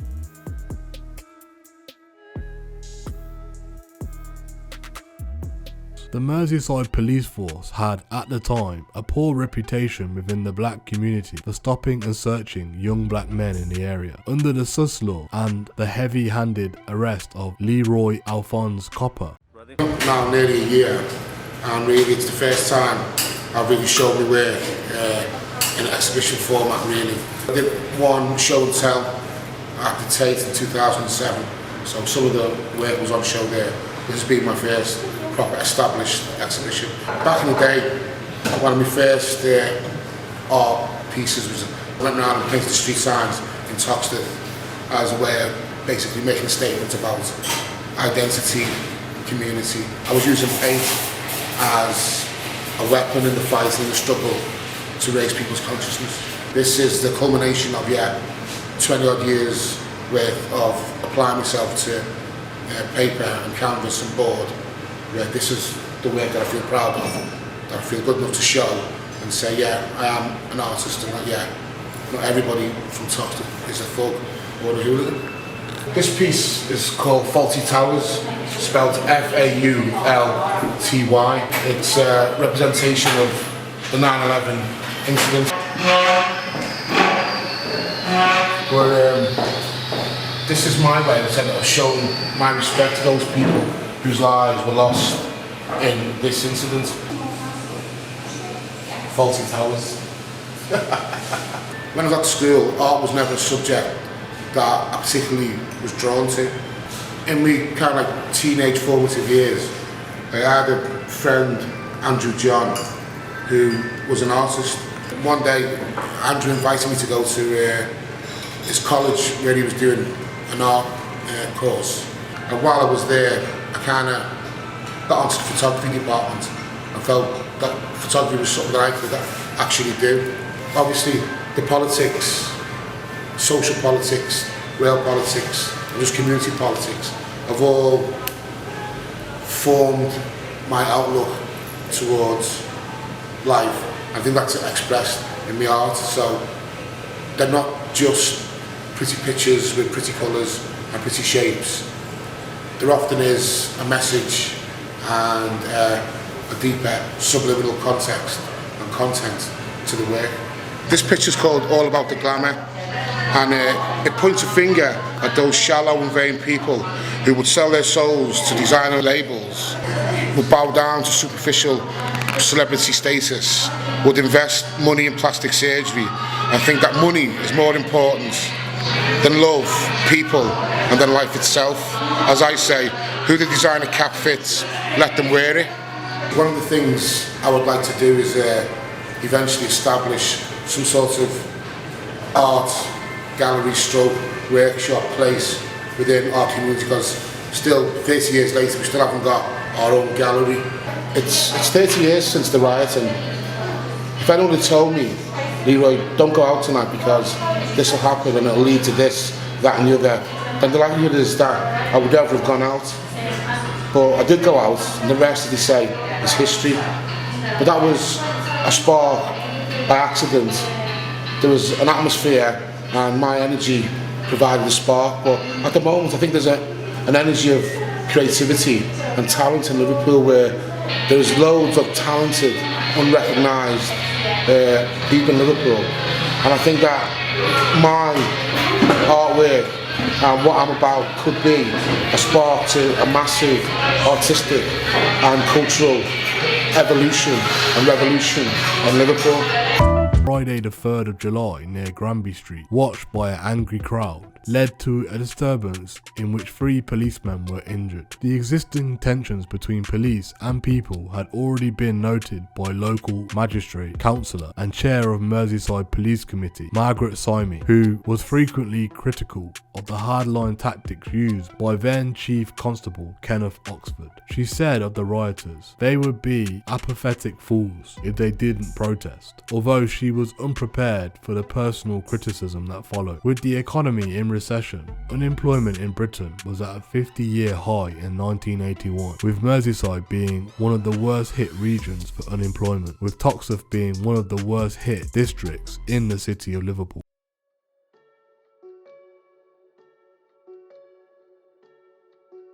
Over the weekend that followed, disturbances erupted into full-scale rioting, with pitched battles between police and youths in which petrol bombs and paving stones were thrown. During the violence, milk floats were set on fire and directed at police lines. Rioters were also observed using scaffolding tubes to charge at police lines. The Merseyside Police had issued its officers with long protective shields, but these proved to be inadequate in protecting officers from missile attack and in particular the effects of petrol bombs. The overwhelming majority of officers were not trained either in using the shields or in public order tactics. The sole offensive tactic available to officers, the baton charge, proved increasingly ineffective in driving back the attacking crowds of rioters. At 2:15 on Monday the 6th of July 1981, Merseyside police officers fired 20 to 30 CS gas canister gas grenades, first occasion on which these had been used in the UK other than in Northern Ireland. The gas successfully dispersed the crowds, the rioting lasting 9 days, during which Merseyside police said 468 police officers were injured, 500 people were arrested and at least 70 buildings were damaged so severely by fire that they had to be demolished. Around 100 cars were damaged and destroyed. There was extensive looting of shops. Later, estimates suggested the numbers of injured police officers and destroyed buildings were at least double of those of the official figures. Such was the scale of the rioting in Toxteth that police reinforcements were drafted in from forces across England, including Greater Manchester Police, Lancashire, Cumbria, Birmingham, and even as far afield as Devon to try and control the unrest. The second wave of rioting began on the 27th of July 1981 and continued into the early hours of the 28th of July, with police once again being attacked with missiles and a number of cars being set alight. 26 officers were injured. However, on this occasion, Merseyside police responded by driving vans and Land Rovers at high speeds into the crowd, quickly dispersing them. This tactic had been developed as a riot control technique in Northern Ireland by the Royal Ulster Constabulary and had been employed with success in quelling the Moss Side riots by the Greater Manchester Police. A 23-year-old local man, David Moore, died after being struck by a police vehicle trying to clear crowds. 2 police officers were charged with his manslaughter but cleared in April 1982. Dozens of senior citizens were evacuated from Prince's Park Hospital during the riot.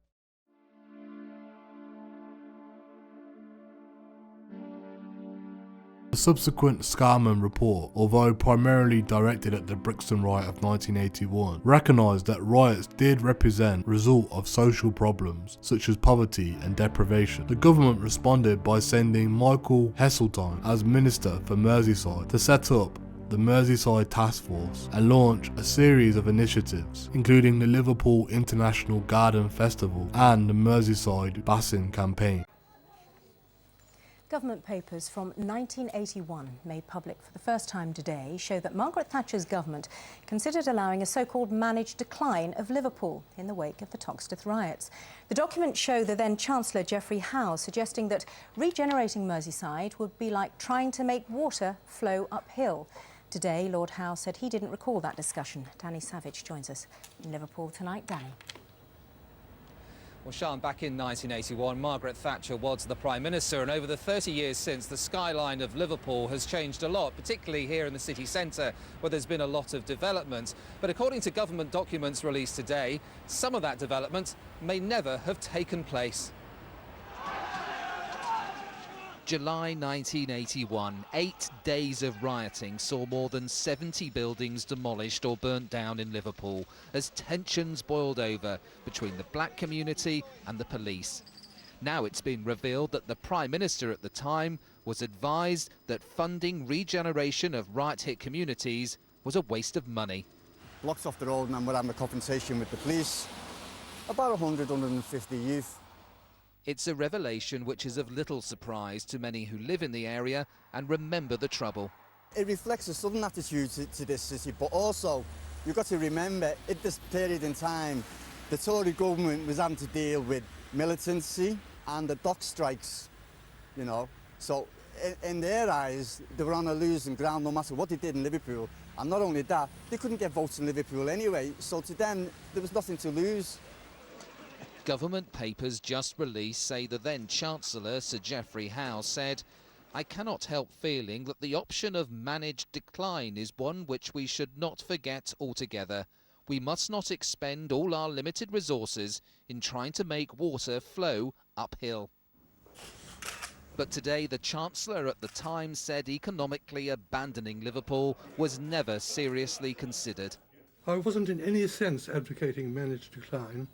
The whole of that is founded on some misunderstanding of a short letter with specific objectives.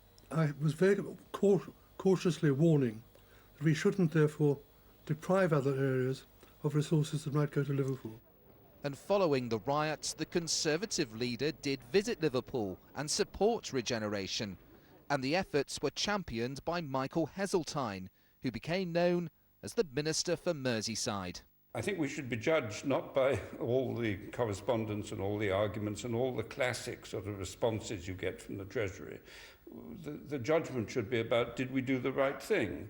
And I haven't the slightest doubt we did do the right thing, and we learnt a lot of lessons.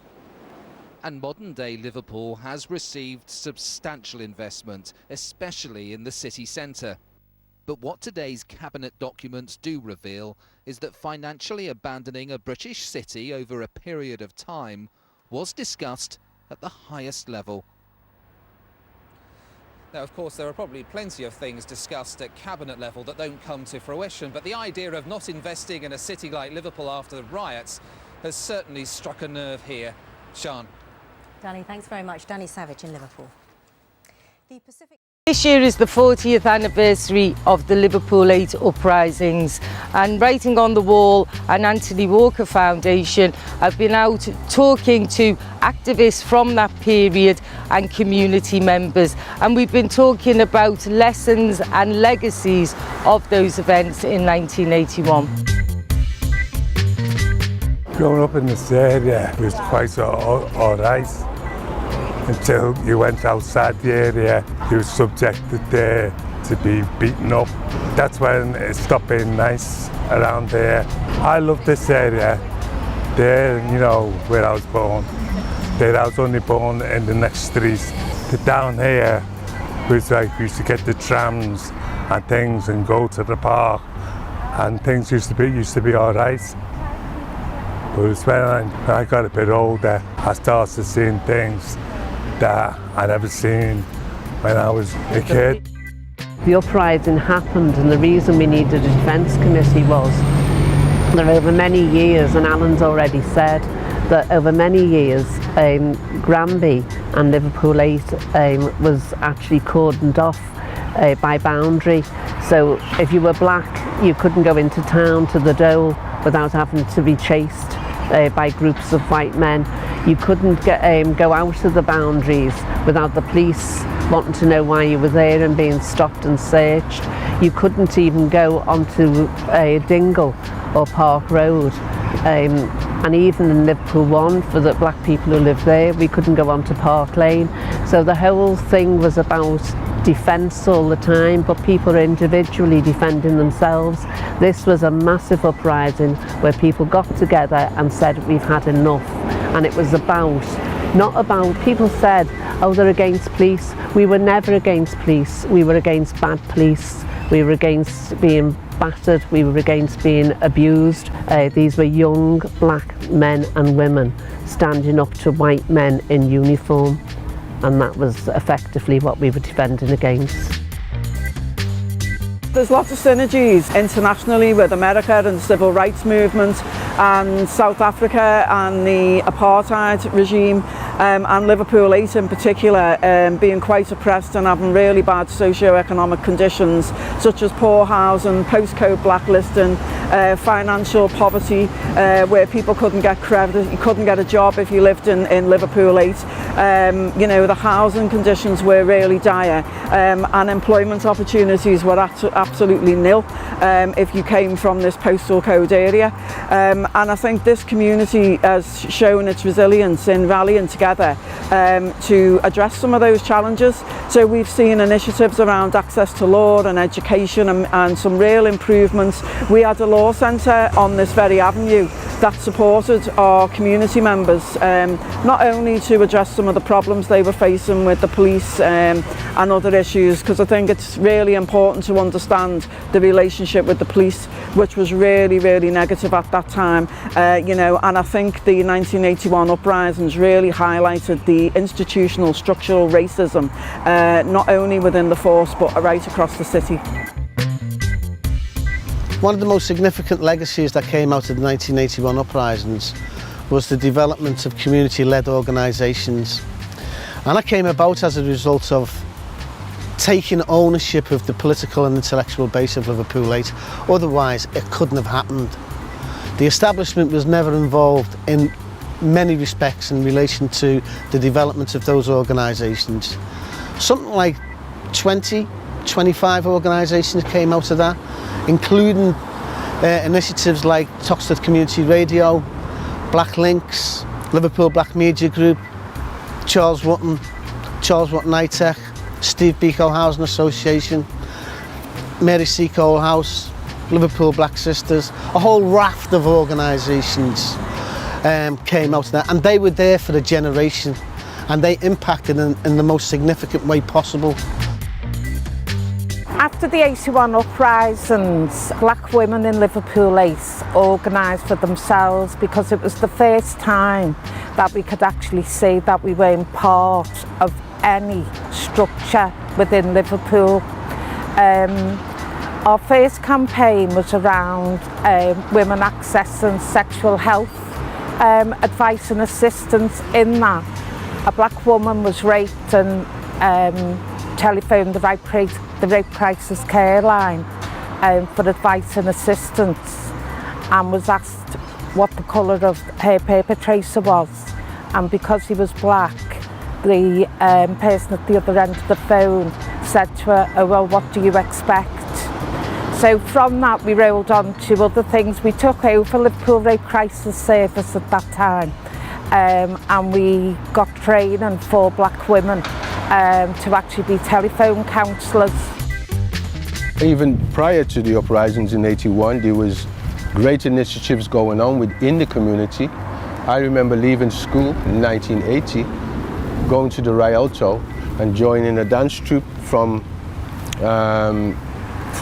West Africa. You know, the group was made up of people from the black diaspora, you could say. We had people from the Caribbean, from America, from Africa, and they were doing a lot of traditional stuff from the Caribbean, from Africa. And as young black youth growing up in Britain, we gravitated to this kind of thing, you know, and this is prior, you know, pre-riots. So there's a lot of creativity going on within the community already, you know, and that's what inspired us to, you know, search for our culture and just have a positive outlook about our lives and the city in general. And you can see from this picture, which I think needs always to be said, that this was about the working class of Liverpool 8, black and white, standing up against police brutality. You can see how many thousands and thousands of people came out. And that was the sort of campaigning Pat would do in the trade union movement and trades council and wherever, to make sure that we all get a thingy together. You can't do anything without allies. That's the blending of different organisations sticking together and fighting together. Yeah. Being in this community, you can't be not active, you can't be not involved, and you know, it's just something that comes natural. I think, you know, lessons should be learned from this period of time in relation to Black Lives Matter and so forth is not a direct quote, but to paraphrase Angela Davis, is that the victories, we cannot live on the laurels of the victories that we made 20, 30 years ago and still expect to survive off them now. We've got to keep our eyes on the ball, our eyes on the prize, you know what I mean, and keep on fighting and keep, you know, so activism needs to rise again, because it's somewhat, it hasn't gone, but it has faded a bit, and it is on the rise again, and it needs to keep that momentum going, to be able to not lose sight of past victories and think we can live off them forever, because the fight is endless. The forces that we're up against are constantly changing their tactics, and you know, we've got to be aware of that. So for young people, you need to know your history, because your history is your roots and your roots is your strength, because just like any tree, it must stand with strong roots. So the legacies of 1981 are the regeneration of Liverpool. Without those events, I don't think that what we see today would be here. And sadly, there's been a bittersweet aspect to that as well, because the events of 1981 led to the gentrification of Liverpool 8 and the dispersal of the community that were so key to those events. So one of the legacies of the uprisings to Liverpool was the total gentrification and redevelopment of our waterfront. If you think about where the Maritime Museum is now and the Tate Gallery, they probably wouldn't exist if it hadn't been for the events that had taken place here in 1981. The establishment of the Merseyside Development Corporation came directly off the back of the 1981 disturbances. I think our young activists today can take a lot from the events of 1981. I think it was a real upsurge of interest in our community off the back of that, and it led to a lot of young people becoming activists. I mean, me myself, you know, my activism comes directly out of that, and coming out of the family that was so involved in the events that took place both prior to 1981 and during and after 1981. In Africa, in Ghana, they have a bird called a sankofa, and its head looking at its tail, remembering its past to go forward to the future. So just like Patrick has explained, the youth of today and the people of today, we need to look back at what is being achieved and how we can achieve even more, and learn some of the lessons of the past and what is beneficial to our future and prosperity. There was always a lot of bad publicity about Liverpool, and again especially about Liverpool 8. Again, with it being the oldest black community in Europe, it was always targeted. We never had any identity. In a way, no one recognised us as being black Liverpudlians. You know, there was always a very low level of respect for us, shall I put it that way, and we were sort of all shoved into one area. When I was working in the 70s, just leading up in the 70s, there was little or no opportunities for black people in the community, educationally, employment-wise.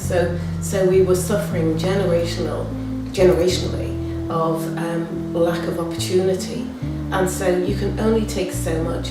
Coupled with there were heavy police problems. They could just do what they wanted. It was out of control, and no one ever questioned them. The police behaviour was very much aimed at the youth. All black youth were regarded as something of a problem.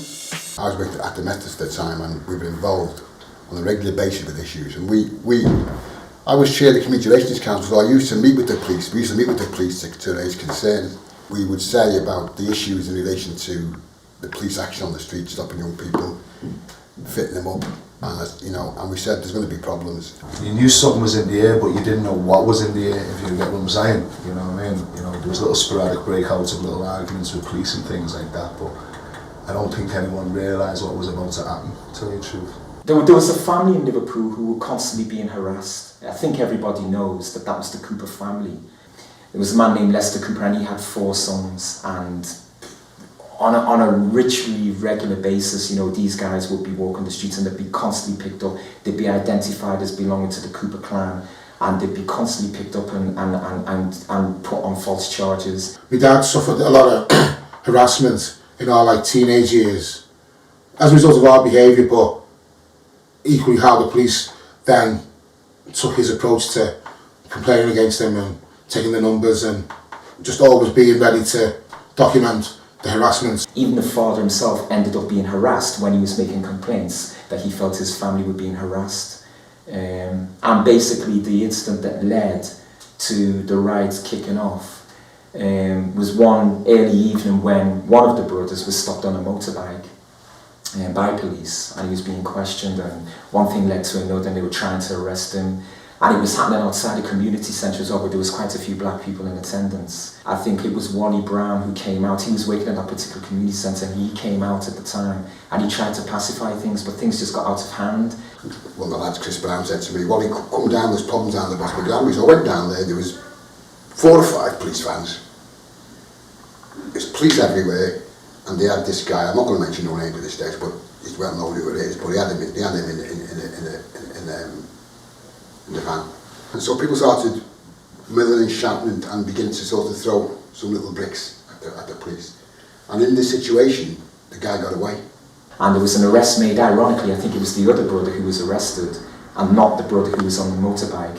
And that basically sparked, a pretty bad situation. As he resisted, more and more young black people came to his assistance, and more police came into the area, and and then they brought in the riot vans. Part of the urban myth that has grown up around the riots and the start of the riots was that I was the person on the bike. I was not the person on the bike. I turned up in the crowd. People were shouting, do your job properly. The bike's not stolen. What are you going on with?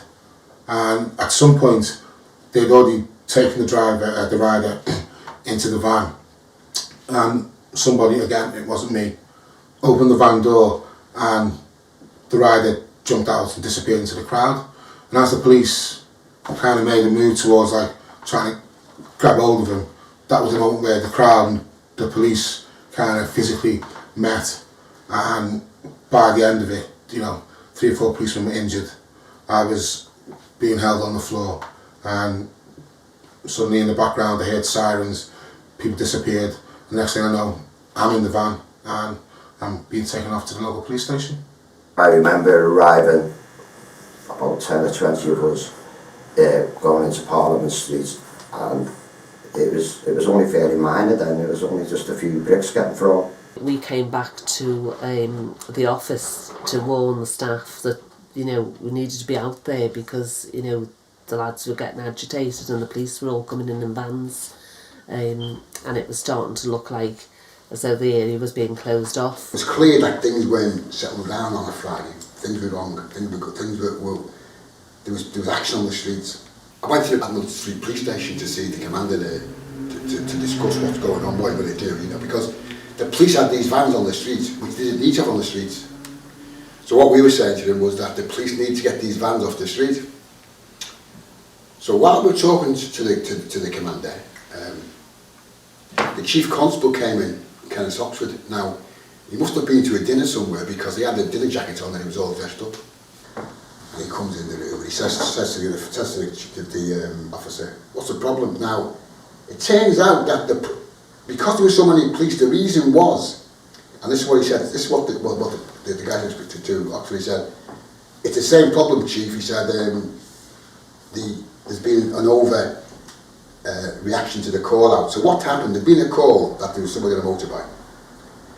But apparently, where that incident was in the intersection of 2 police areas. So you get two responses from different areas. Plus, there's a traffic police also, you're not far from where Paddington School used to be. And they also reacted. So you got 3 reactions. That's why I had all these vans. So the police were admitting that they had a problem with our communications.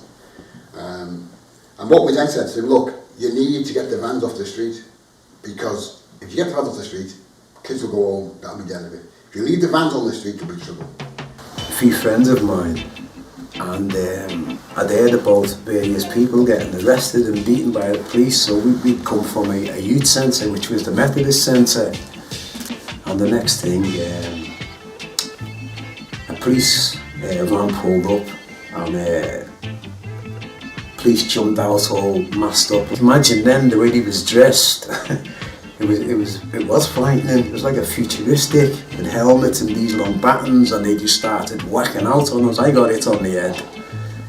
knocked to the ground, and a few of my friends got knocked to the ground, and we quickly realised that we had to defend ourselves. So in that state of mind, we were forced to defend ourselves, and that's when the onslaught began.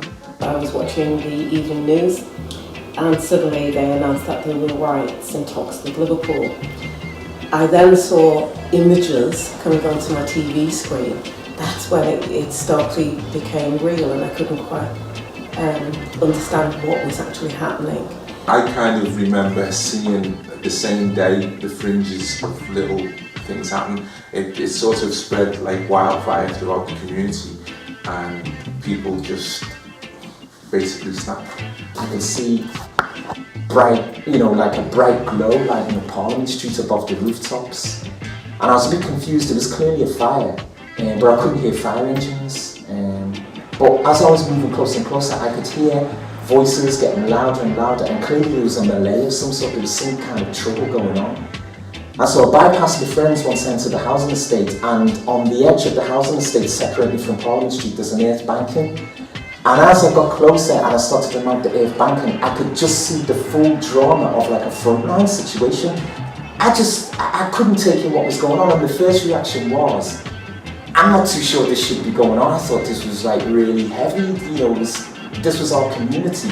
And there was this kind of like mad situation going on, the likes of which I've never seen before. On the sidelines, there were a number of community people running around, like what you have when a disaster's just happened. I remember there was a priest, there was a number of people from local community organisations, and there was a TV camera there, and people running backwards and forwards, not really going anywhere, in a state of confusion. You could hear the noise from here on Sapali.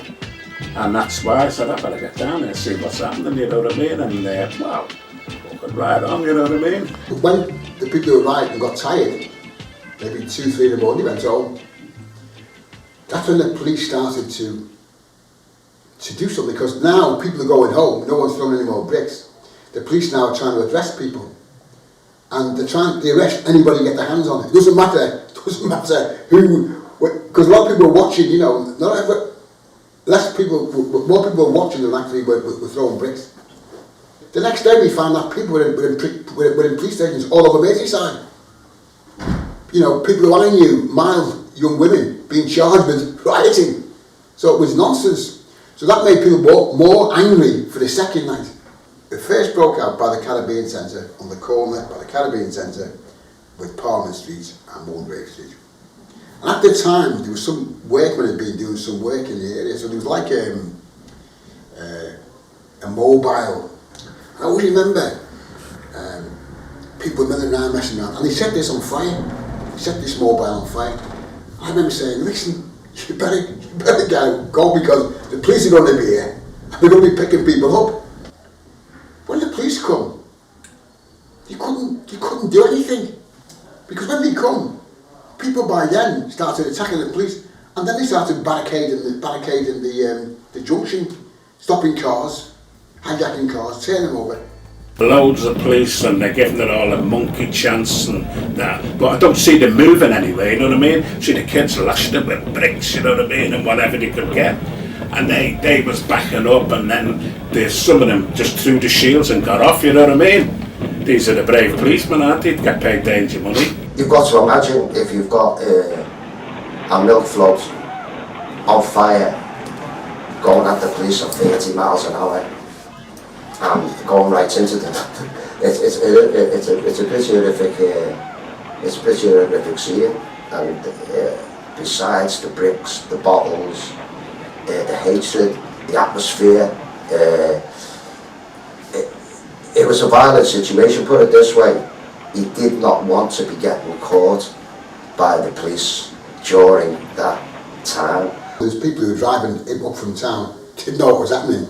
All of a sudden they come down, especially down Grove Street, and they get hit with this barricade.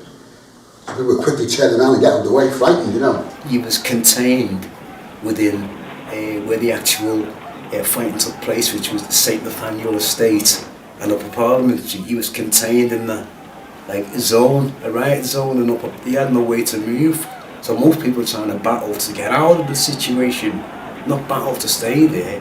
If anything, it was the fault of the Merseyside police that this riot escalated because of their overreaction to the situation.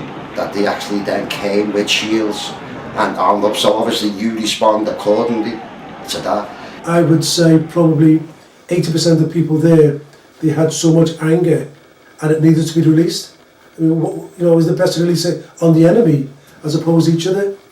People right across the area, Liverpool and beyond, were coming to sort of, where I could see it, extract their own revenge on what they seen as the enemy. That's what was clear. We was classed as an enemy in some regard, and that's the way it was seen in the locality.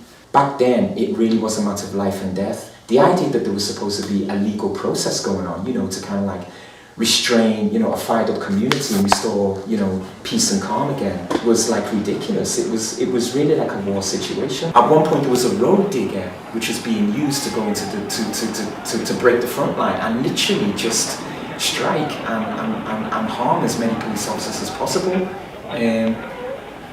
It may sound like a really amoral thing to say, but at the time a lot of people didn't have any concern about what would be the consequences of something like that. I do have one image of a guy who was driving, I think it was a JCB, down Upper Parliament Street. He was just going up and down the pavements on this JCB with this pole sticking out the windscreen, and that was so people were just it wasn't just aimed at the police, because people all around were just diving out of the way. I remember what this night, I'm not sure which night it was, but the police had decided we're going to take control of this area before it starts.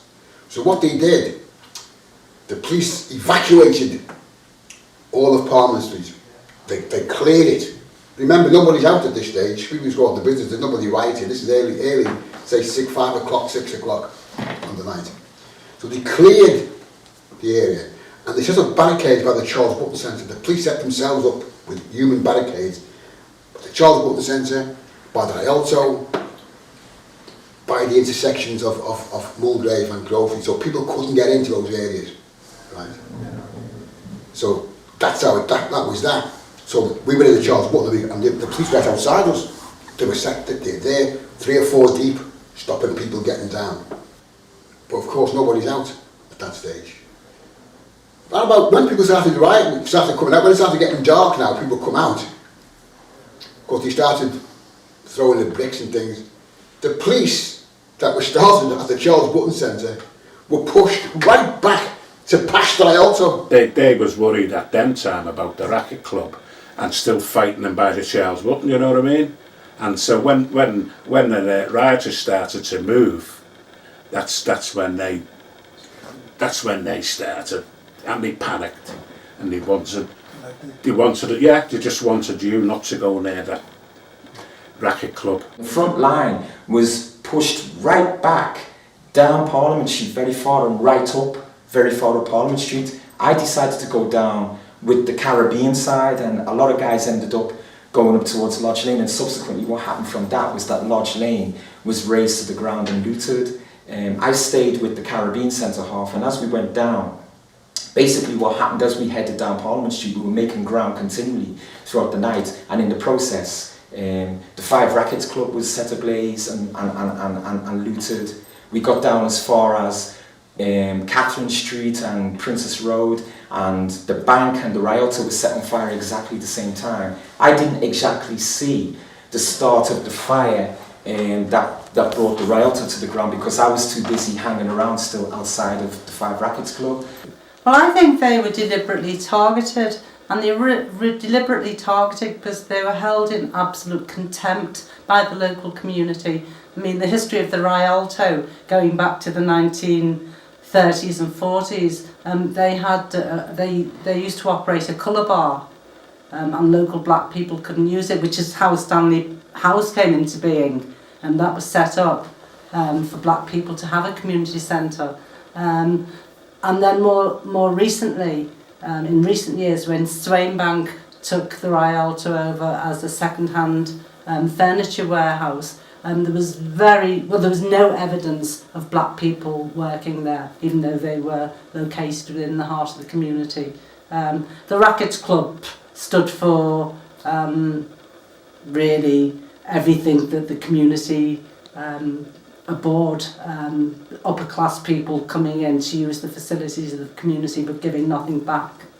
Yeah, they fought for that, you know what I mean? And once that's gone, that was it, and it must have hurt them.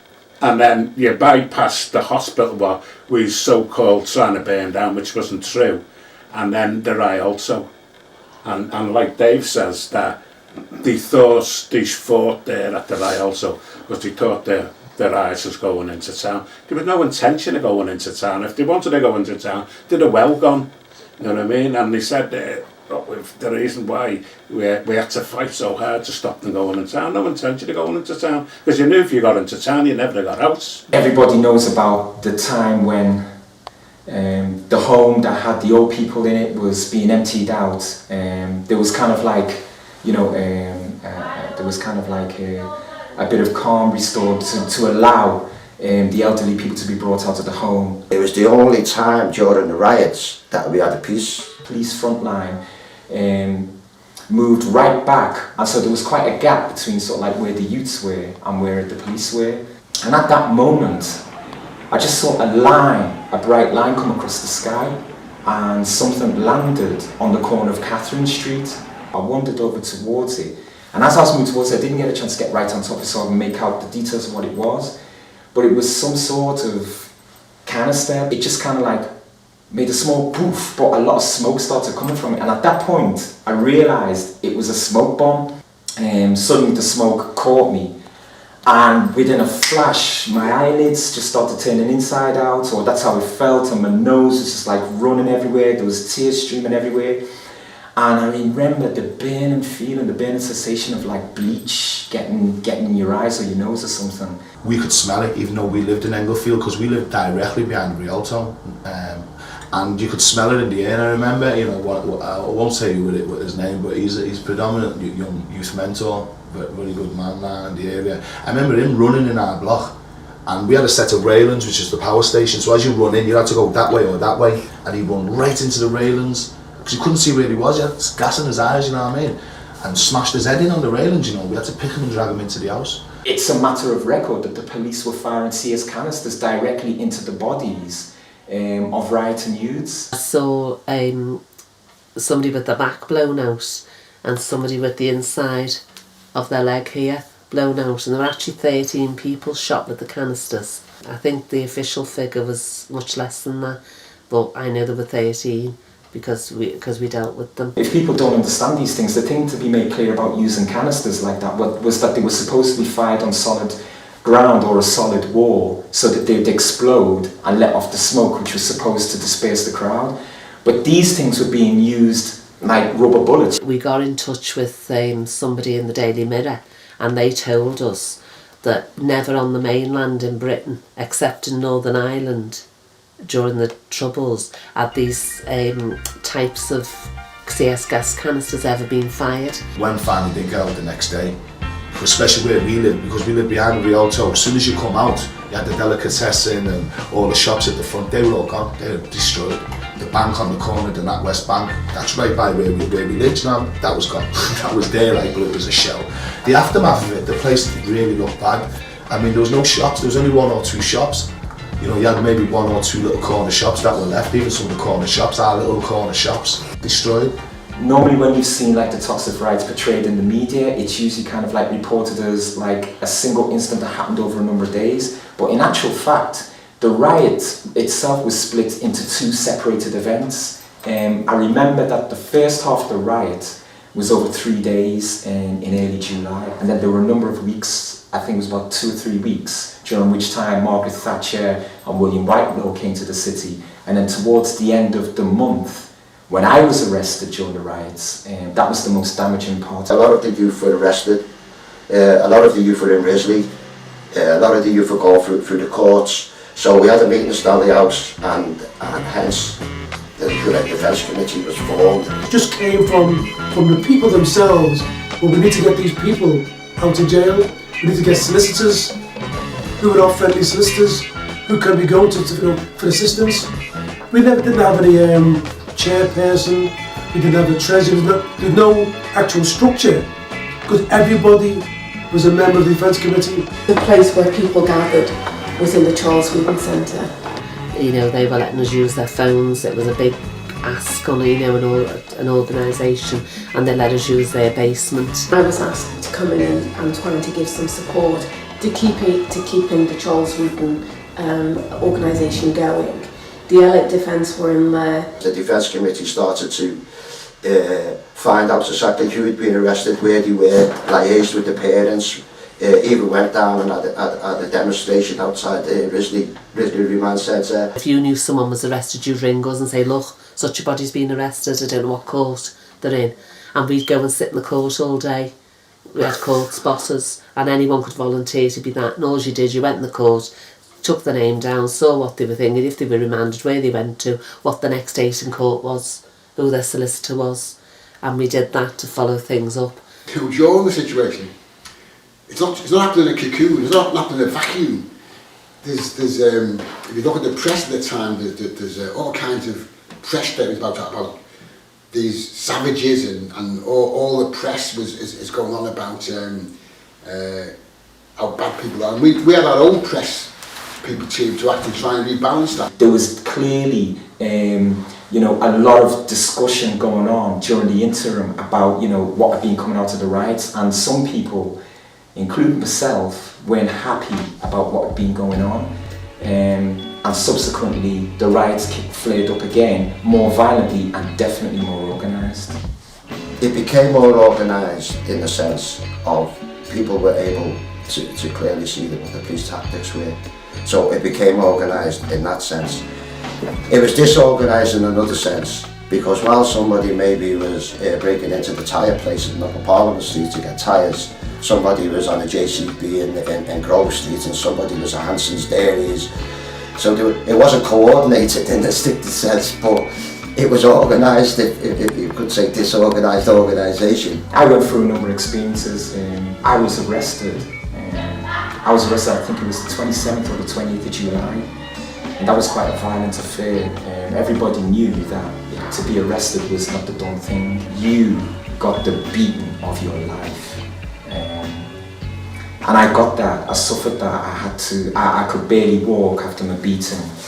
Certainly when Parliament Street went up in flames, when Lodge Lane was looted, when Granby Street went on fire, I mean, it really did dawn on you at that time that there was something really powerful going on.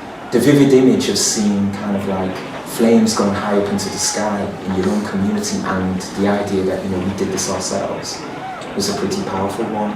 There was looting going on, and people just had like a free-for-all in that regard, which, you know, which I can't say it's good or bad. It's just one of those things that happen. We had to fight lads off with mops and brushes in the laundrette who were trying to get in to break the laundrette up. Well, the laundrette was a community. These were community things that didn't need to be smashed to pieces. It wasn't what it was about. I think one of the things that never leaves you is the extent to which people on both sides of the front line, police and youths, were determined to hurt each other. I remember seeing Jimmy Phillips in a van, in a police van. Someone said, Jimmy Phillips in a police van. When I went there, his teeth were mashed, the blood was hanging out of his face. They'd mashed him, the police had mashed him. And of course, there's no question that the violence from the riot was bad, but men throwing bricks and petrol bombs. But the police, you know, the police killed somebody. The police killed somebody. A young lad who was totally innocent of any crime whatsoever, and he was subject to death basically because he was killed. David Moore was a young white man who was murdered the day after I was arrested, and I actually saw that happen. I was on bail at the time and I saw that happen, and I will never ever forget that. And nobody ever talks about David Moore, but he was a true casualty of what happened. And I think if there was a memorial to him, it would be the ideal sort of like way to reflect on what happened in terms of the violence, because he was mowed down by a police vehicle. And I say mowed down, I saw it with my own eyes, and you know, that's no exaggeration. He was mowed down by the police. So often the police van would rev up and come chasing people in the police van, in the Land Rovers. And one night he did this, and again, young man had a bad leg, he couldn't run as fast as anybody else. Police killed him. They was just riding round and aiming at the rioters to disperse them, but obviously with him being disabled he couldn't get out the way, and it hit him and it dragged him. Subsequently, people were charged with death by dangerous driving, I think the charge was, but obviously in the courts and the law as it's seen was they were found pronounced not guilty. Another occasion, police violence. Another guy was the police cornered him against the wall and pinned him against the wall. Then he broke his back.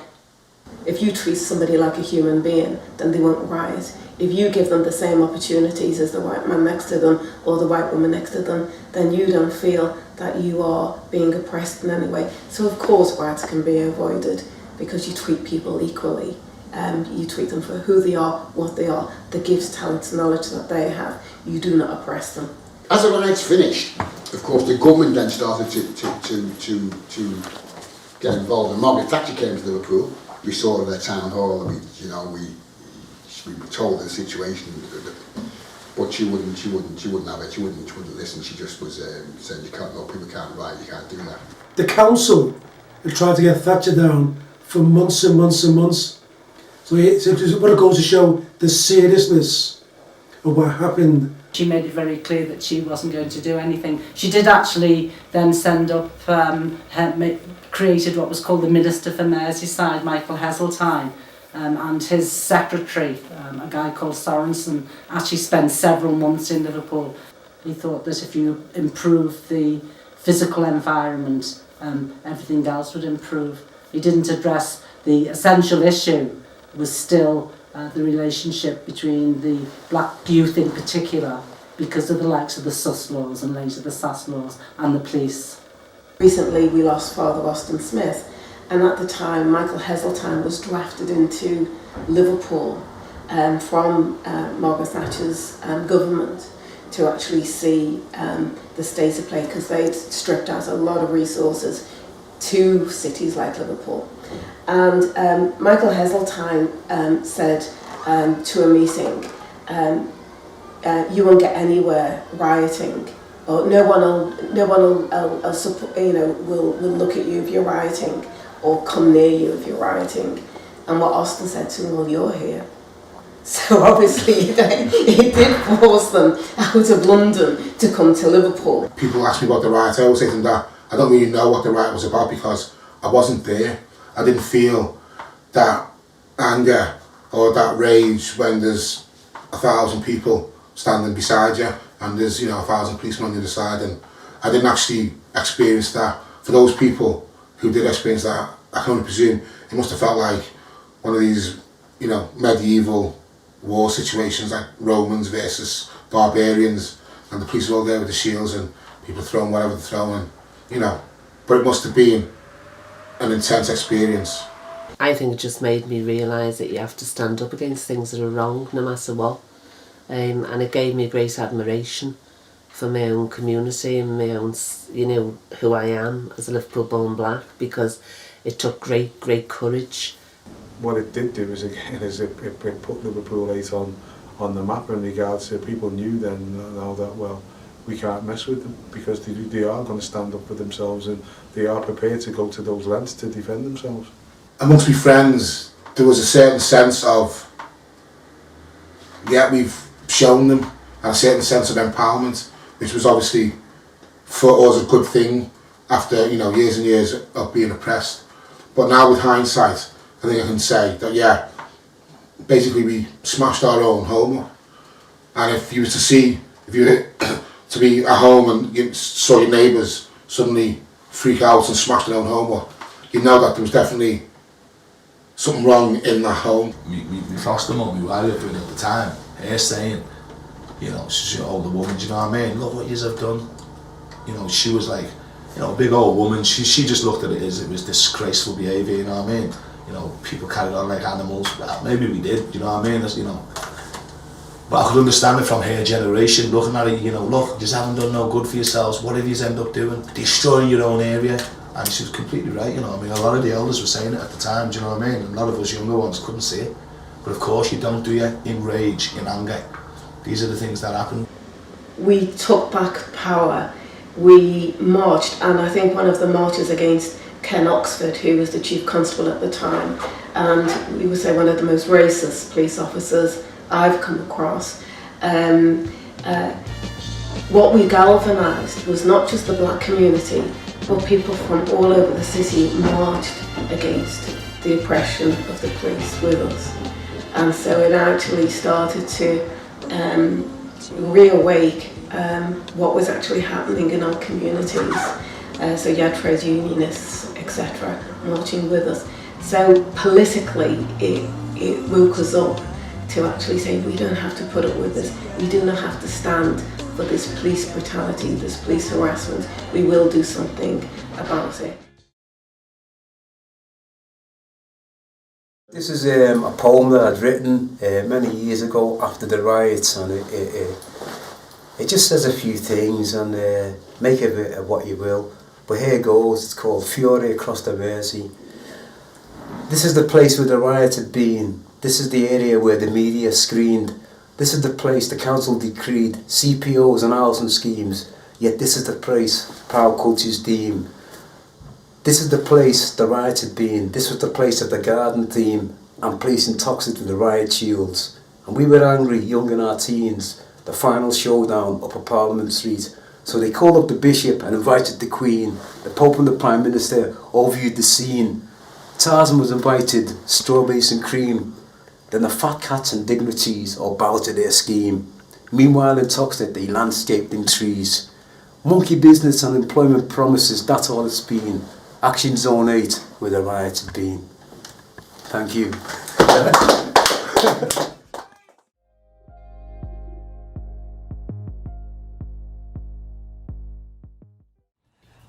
They marched to the police station, and I think that it's quite lucky for Moss Side Police Station the fact that some young people tried to get in an earth mover, a JCB, and the problem was that they could not actually get the JCB started because the plan was to drive the JCB through the front doors of Moss Side Police Station. It started off by just walking along near the brewery, and then they all said, Moss Side Police Station, let's charge. And that's what they did. And they got to the police station, they absolutely surrounded the old place and just started to hurl anything that they had in sight. Bottles, bricks, sticks, the lot. The whole thing was so frightening. In July 1981, the inner city district of Moss Side in Manchester, England, was the scene of mass protests. The protests at Moss Side started at the local police station and later moved into the surrounding streets over 2 days. Key factors seen as fuel for the protests were racial tension due to the frequent allegations of police officers racially abusing and excessive force against black youths in the area, and mass unemployment brought on by the early 1980 recession. Unemployment was at a post-war high across the nation during 1981, but was much higher than the national average in Moss Side.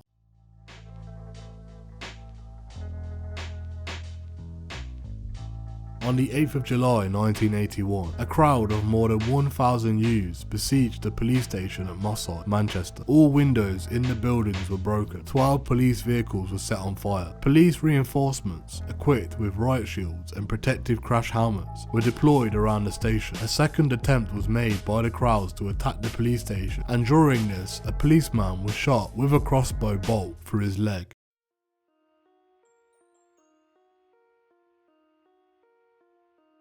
Following the violence, Chief Constable James Alderton of Greater Manchester met with the local community leaders, including council, churchmen and youth workers. Agreements made in this meeting were later disputed. James Alderton stated in his official report about the riots that, per request from the community leaders, he ordered his officers to maintain a low profile and avoid further confrontations, to allow the leaders time to ease tensions amongst the young people and disperse the crowds. The community leaders that attended the meeting denied that they had demanded the police withdraw from Moss Side. Mr. Alderton later told Greater Manchester Police Committee that the community leaders had failed to deliver on their promise to restore peace and were simply unable to admit their lack of influence over the people engaged in the rioting.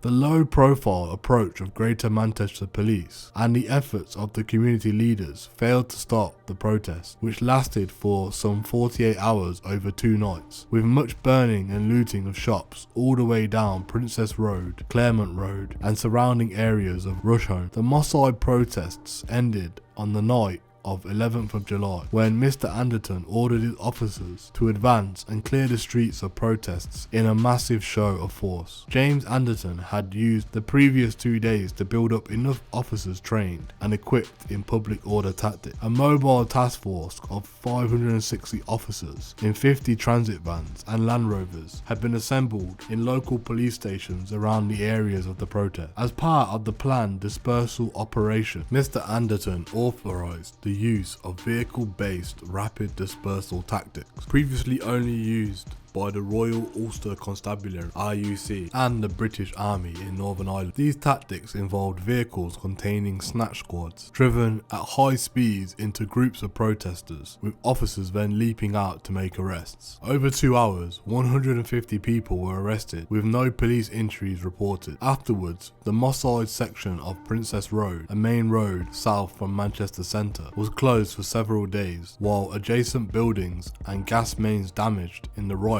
and fires were made safe. It had been reported that Mr. Alderton had earlier given a speech to the assembled officers at Moss Side Police Station, encouraging them to restore order as rapidly as possible and promising them his full support in event of any complaints of excessive force. Anti-racism campaigner Louise da Cocodia helped transport victims of the Moss Side protest to hospital and later sat at the Heitner inquiry panel investigating the causes of the unrest.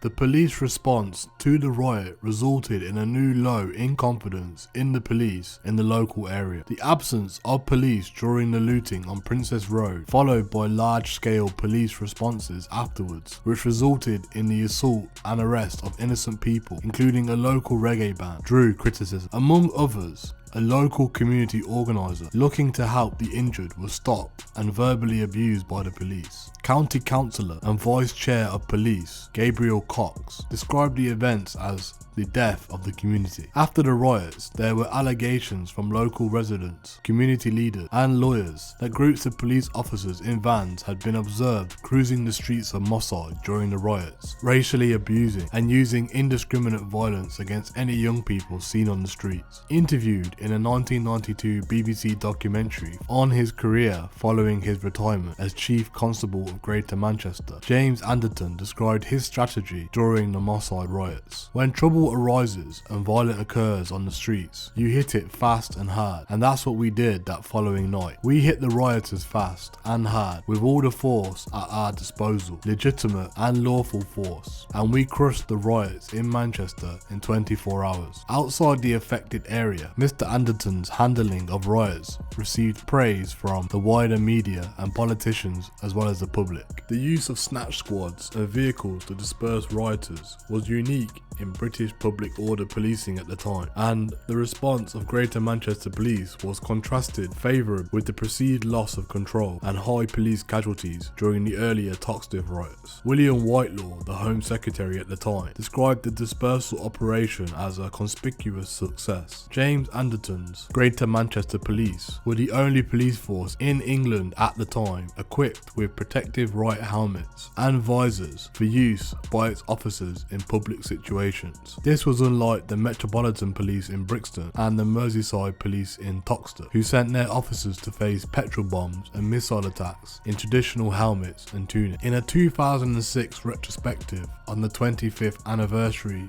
of the riots, Manchester's Central Chief Superintendent Dave Thompson said that the police had simply not met the needs of the community. Academic Gus John said that the police used to criminalise young people for no good reason, and that the community saw the hypocrisy of certain officers who stopped and searched youths in Mossad while on duty but drank and smoked in the area's illegal shebeens while off duty. In 1998, during the Lawrence Review, Chief Constable David Wilnott of Greater Manchester's Police stated that there was institutional racism in the force. Mr. Anderton declined to comment on the 25th anniversary review. In the long term, investment totaling £400 million was put into the community's improved conditions in the area. This particularly focused on Alexandra Park Estate, which had been at the centre of the riots. The estate had poor housing and was a focal point for drug dealing in Manchester. In 2005, Chief Constable Michael Todd established a community-based centre policing structure for Mossad, consisting of dedicated staff of an inspector, 4 sergeants and 35 constables.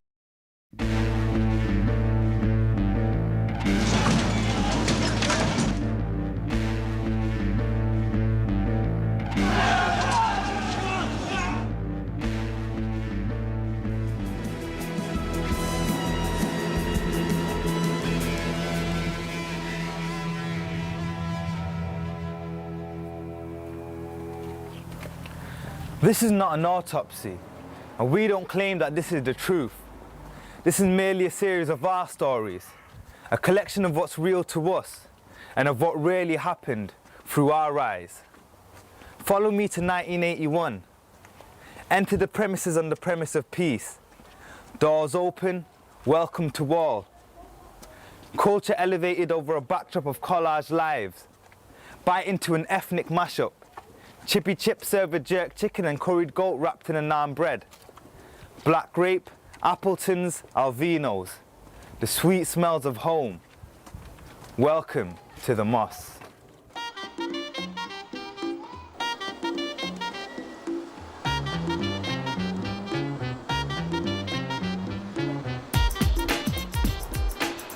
Mossad had so many positive aspects. The people, I think, were our biggest assets. When I was younger, I felt it was an exciting place to live, and I think that as a teenager, it was even more exciting because everything happened in Mossad. We had a seriously close-knit community. You know, if you touch one person in this community, you touch a lot of people in this community. You could leave your house, you could leave your doors open, nobody will rob your house because, you know, the neighbours will be looking out for it. To me, Mossad was refreshingly friendly, and I felt that the local police officers were able to tell me of the rapport that they had. Before 81, you know, you had black and white people living in this community quite close. We just used to play out all the time. There's lots of kids about. We used to play kick the can all the time, and old games that you don't really hear of anymore. You made your games outside. You played Kingsley, you played Curbsy, you played... These are the things, you had a go-kart. These are the things, you had your bike. At that time, we didn't have the gangs as you have now. What we had was young people involved in sound systems, you know, and they would compete against each other. It was a beautiful place to live.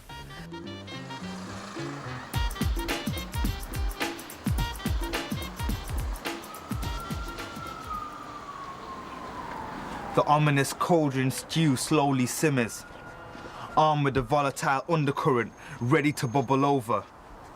That fateful week, the ripe July sun beating down onto cracked pavements. Economy down, unemployment high, in a fierce climate of discrimination. Laws enforced to suss out the cause, in a place that's culturally rich yet financially poor. Tension ascends, piercing through the atmosphere, up from the pavement and into the air. Doomsday looming, but not that it's a secret. but nobody wants to instigate. That's why nobody speaks it.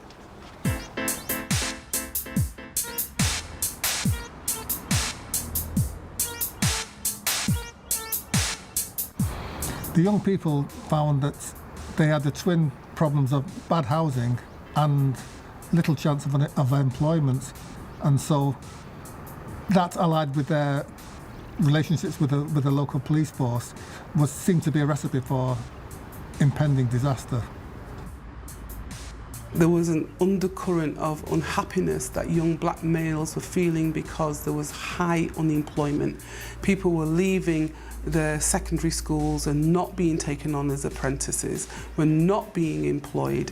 They were being told that they were living off the social security and that they weren't going to amount to anything. You should be working, but you can't be working. We don't want to employ you, but we don't want to subsidise you.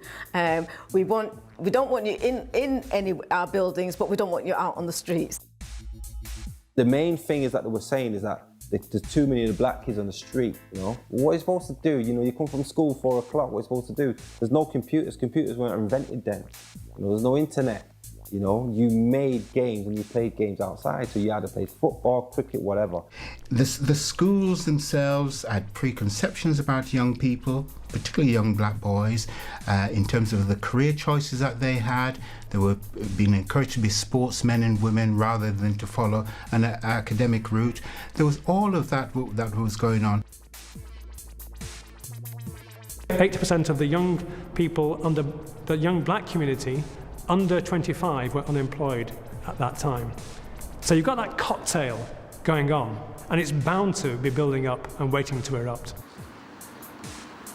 At that time, there was a huge kind of separation between police and people. The idea of community and the idea of police helping you out wasn't on the cards at all. There was a lot of general feeling in the community that they had bad policing. I can remember an elderly white woman who lived not far from me when I moved in next to her saying, "Oh, we have bad police here. They come to Moss Side because they think with all the clubs and everything that there are good pickings." So there was a sort of, not just young people, but generally there was a feeling that we have bad policing, they pick on young people, particularly young black men. The police felt that they had carte blanche to stop, arrest and cart off people whenever they felt like. They tended to ignore any kind of protest from anybody trying to intervene. I think where the problem started was when the youths used to get picked up for sus. They haven't done anything, yeah, on suspicion of doing what? They were picked up, held in prison in Platt Lane, yeah, and they used to be like physical abuse and mental abuse, calling you black bastard, you're this, you're that, you know. And I think the youth just got fed up of it, to be quite honest with you.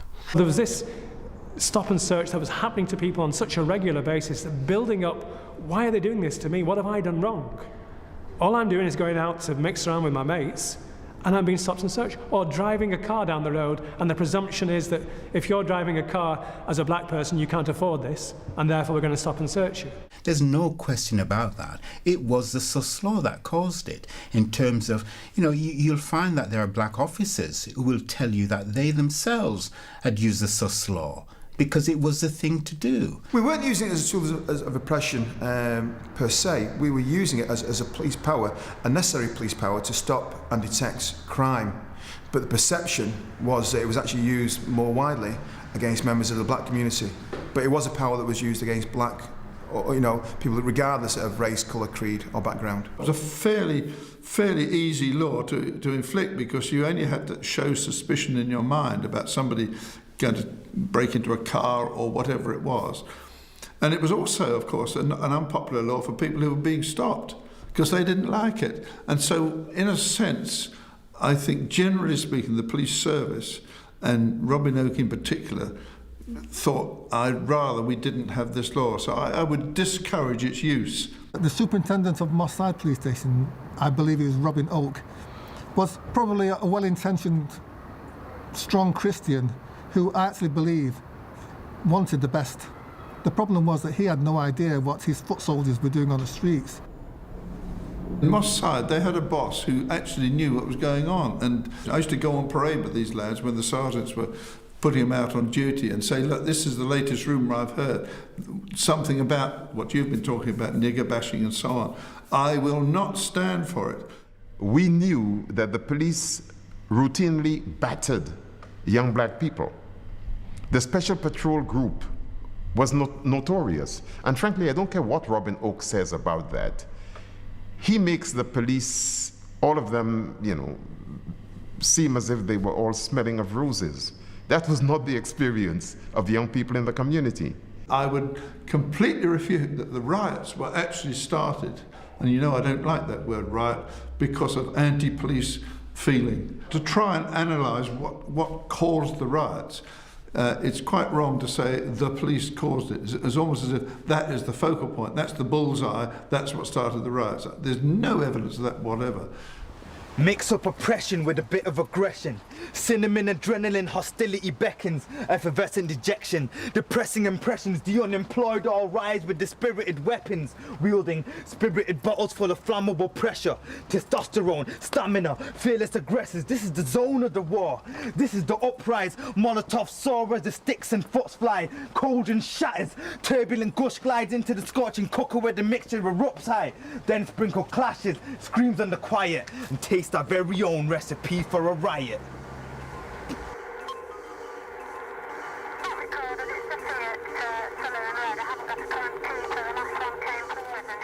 It was like electricity.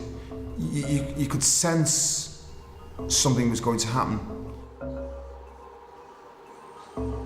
There was a genuine sense of anger building up and building up, waiting to erupt here in Moss Side, and it was just a matter of when it would happen. There had been rumblings of impending trouble. There had been calls to the paper, and I think we had sent a reporter out that night, in that sort of warm night in July, to be on standby because there was talk and there were anonymous calls saying it's all going to kick off tonight.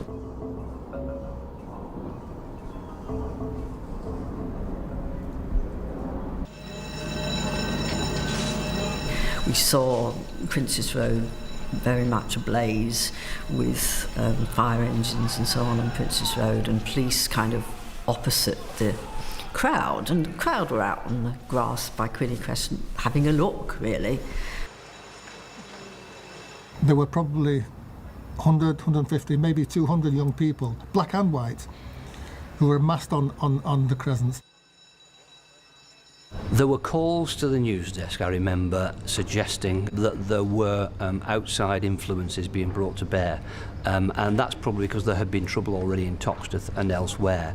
And so the following day after the riots, I think the police themselves talked about outsiders being, if you like, to blame for stirring it up.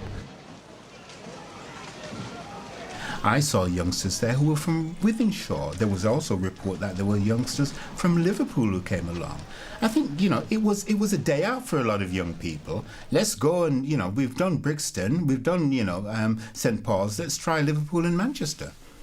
I can say that I was out and about for most of the nights that the rioting took place, and I can categorically say there were no outside instigators who set this off. It's difficult to know on the first night quite what sparked the kind of immediate trouble. But then the aftermath of that, when some people got arrested and people couldn't find out what happened to them, there was a kind of growing sense then that, well, this might well grow into something even bigger. And it did.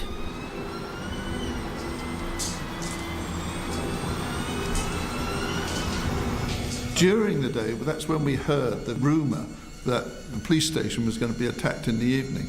It was not just one rumour, several of my bobbies were out on the street and listening to conversations. And in fact, I had one or two telephone calls from people I know in Moss Side to say that we have heard that they're going to attack the police station tonight. The night of the attack on the police station, we were stood outside at a fence, watching on, a bit scared, a bit eerie, it was a bit smoky actually. like a foggy night. You know, like bonfire night. That's the, you know, that sort of feeling you get. I remember that. A mob, I say a mob. This again was probably 200 or more young people, again black and white, mainly male, who decided to march on Moss Side Police Station, Green Hayes Police Station. They marched to the police station, and I think that it's quite lucky for Moss Side Police Station the fact that some young people tried to get in an earth mover, a JCB, and the problem was that they could not actually get the JCB started because the plan was to drive the JCB through the front doors of Moss Side Police Station. It started off by just walking along near the brewery, and then they all said, Moss Side Police Station, let's charge. And that's what they did. And they got to the police station, they absolutely surrounded the old place and just started to hurl anything that they had in sight. Bottles, bricks, sticks, the lot. The whole thing was so frightening. When I went along to Green Hayes Police Station and I saw police officers cowering on top of the police station because there were youngsters trying to get to them. I can only speculate what would have happened if they'd got in that police station. I think that people would have died that night. It was as serious as that.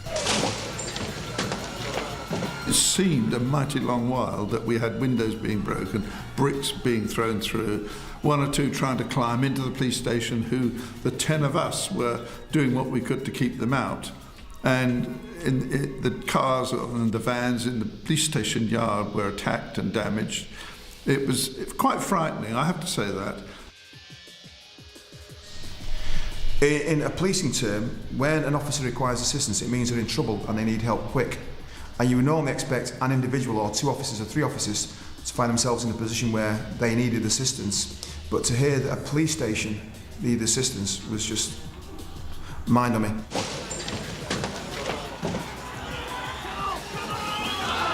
And there were Molotov cocktails being thrown at it, there were bottles, there were bricks.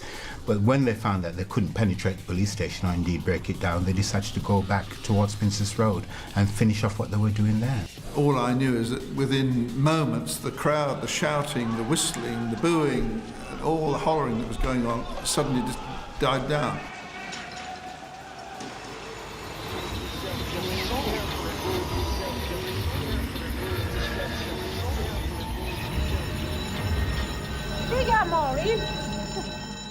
Oh, that night, all the shops on Princess Road have been looted.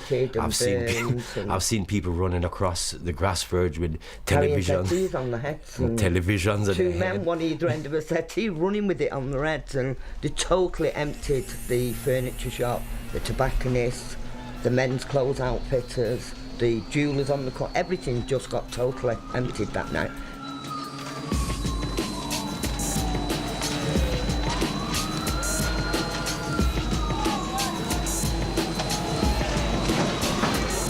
The police, for their part, were going around with their shields battened and making monkey noise. And when they saw a group of youngsters, they would rattle their shields and they were saying, come on.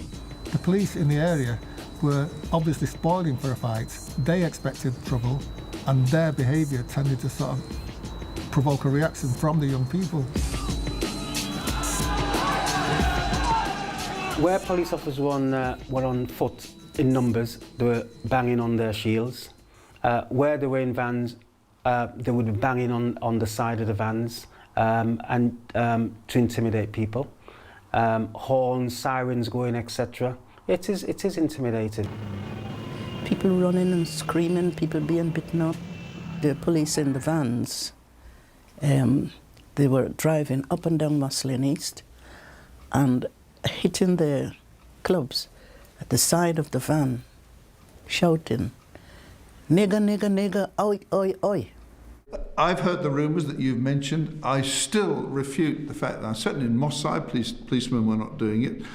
I can't deny or actually affirm what happened with other policemen being drafted in.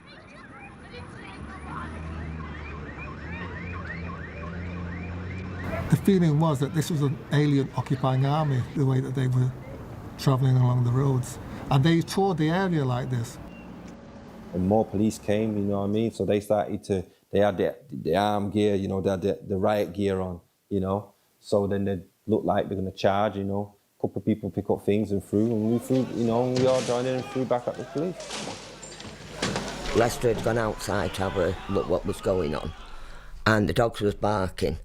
And when he went out, there was police at one end, which was on the grass verge that surrounded the estate, and there was several youths, well, a couple of hundred youths, at the opposite end of our street, and they'd built a fire across the street. And they was at one side and the police was up at the top, and they were just shouting abuse and throwing things over, and the police was coming forward with the shields. At that particular moment, I remembered seeing the police charge the crowd of rioters, and they withdrew. Then the rioters would charge back again. So when the police retreated, there was this one police that was behind. He tripped and fell right in front of me, to be quite honest with you. There were shouts of, "Let's kill him." You know, there was anger at night. Something just snapped him, I jumped in front of them and said, "No, you can't do that. You know, I won't let you. I won't let you kill a man for doing his job. Plus, what's going to happen to you when you're locked up for murder? What's going to happen to your families? What's going to happen to your children? If you have any sense in your head, you'll break it up and all go home." To my surprise, they all broke up and went home.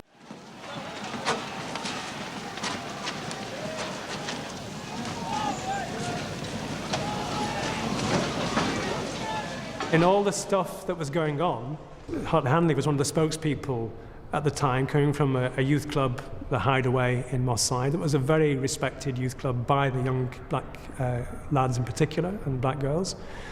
And he was very definitely somebody that had his finger on the pulse. And there he was, ushering them into the youth centre to stop them from being beaten up, and he was beaten up himself. 5 or 6 coppers were actually kicking the crap out of me. And like an idiot, now that I think about it, I said, is that the effing best? Mention Manchester's Moss Side area and you won't always get a positive reaction. Some people associate it with gun crime and deprivation, but what's often overlooked is the great sense of community spirit there, something a new initiative led by the North West Film Archive is keen to promote.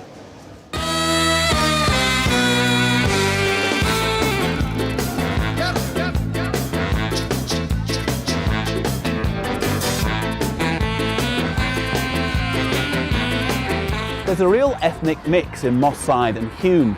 The potato famine in the 19th century brought lots of Irish families to South Manchester. Then a new wave of immigration starting in the late 1950s brought in men and women from the West Indies and the Indian subcontinent. The one thing they weren't prepared for was the weather. North of the river, south of the river, make no difference at all. I still shake and I shiver is the English weather. Make you shake like a feather. When they opened that door on the airplane and I looked outside, it was white, and I've never seen that before in my life. First time I came in England, 1956. There was a very cold, so much cold that you can't stand. At one stage, we had to walk from Whitefield to Manchester here because the bus they couldn't run. Serious. And children from all races attended Webster Street School. Webster Street School, that's where we met for the first time. The most unique feature of Webster Street was the playground being on the roof. We had our cloakroom upstairs where you take your jacket off and your school bag off and everything, and you used to play upstairs. I remember playing football and the ball going over the wall. Oh yes, that's another thing. And you were not allowed to go downstairs. So you had to get the teacher to go downstairs to get the ball from downstairs because it was too scary going downstairs. At the end of your playtime, a whistle would go and you'd have to line up in a regimental type of style. So all the classes would line up and you'd have to go downstairs, class at a time. I had white friends in school. It was become the first house for tea, and actually had chicken soup and bread, and they put the bread in the soup, and I thought it was the best thing ever because we just have West Indian food, and I just thought it was this amazing thing. I never forget that, it was so funny. The biggest threat to that community spirit came in the late 60s, when the traditional Victorian terraces were knocked down as part of a massive slum clearance operation. People from the West Indies who'd saved up and bought their houses here, then they had to sell their house under compulsory purchase for £1. They got £1 for it. We stood there and watched them pull the house down. One of my most vivid memories is my mum's bedroom, and you could see the old wallpaper on the wall and stuff, and you're looking up and you're thinking, oh my God, you know, and this big thing, you know, the bulldozers with the big ball on, we were swinging back and forth and knocking the house down, and it was like, wow. And it's something you never forget. Those who'd come to Britain in search of a better life found that they and their children struggled to find work. Our grandparents were starved, our parents were starved, and they wasn't just starved of food, they were starved of education, they were starved of everything to do with the growing world out there. When my parents came here, they couldn't no way go to anywhere and get a good job. It just wasn't be. The system, even here, gives the impression that in order to achieve, in order to acquire, in order to be anything, one must be white, not in color, if it's that's impossible, but in behavior.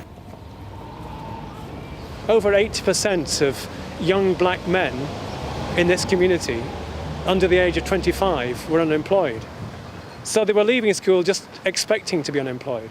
I wanted to be an electrician engineer when I left school, and I couldn't even get an interview.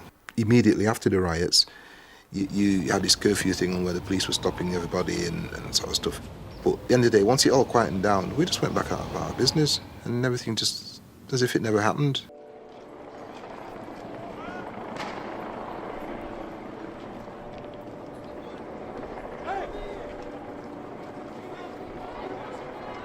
I was looking out from Great Western Street, looking onto Princess Road, and just thinking, what is that? I was at a friend's house on the other side of the estate across the road, and we heard them stoning the police station. I was one of the kids who was out on the street protesting, you know, and I have no regret whatsoever. Over the entire Moss side, from Hume right back to the end of Princess Road here. All this Princess Road was the shops, they all got looted, smashed up. The various shops on Princess Parkway, there was a furniture shop and a bike shop, and they were both looted. And it wasn't just, let's just say it was more than just one race of people doing it. People will say to us things like, oh, you destroyed your own shops. But to me and my friends, these weren't our shops. These were the shops that we walked into, and people who run those shops called it civilians. These were the shops that when our parents went into, we watched our parents get refused to get served because they were black. So as far as we were concerned, they were in our shops. Most of us didn't have any jobs, we had nowhere to go. All we had was the Nile and the Reno and a couple of pubs. There was nothing for us to do. Nobody didn't care. So people were bitter. Every day you get up and you get stopped, you get searched. And in the end, we had enough. And it caused the riot. For me, I think the breaking point that led to the riots taking place was police oppression, and also systematic oppression towards black people, especially black youth. And what those black youth seen growing up, what their parents had to endure.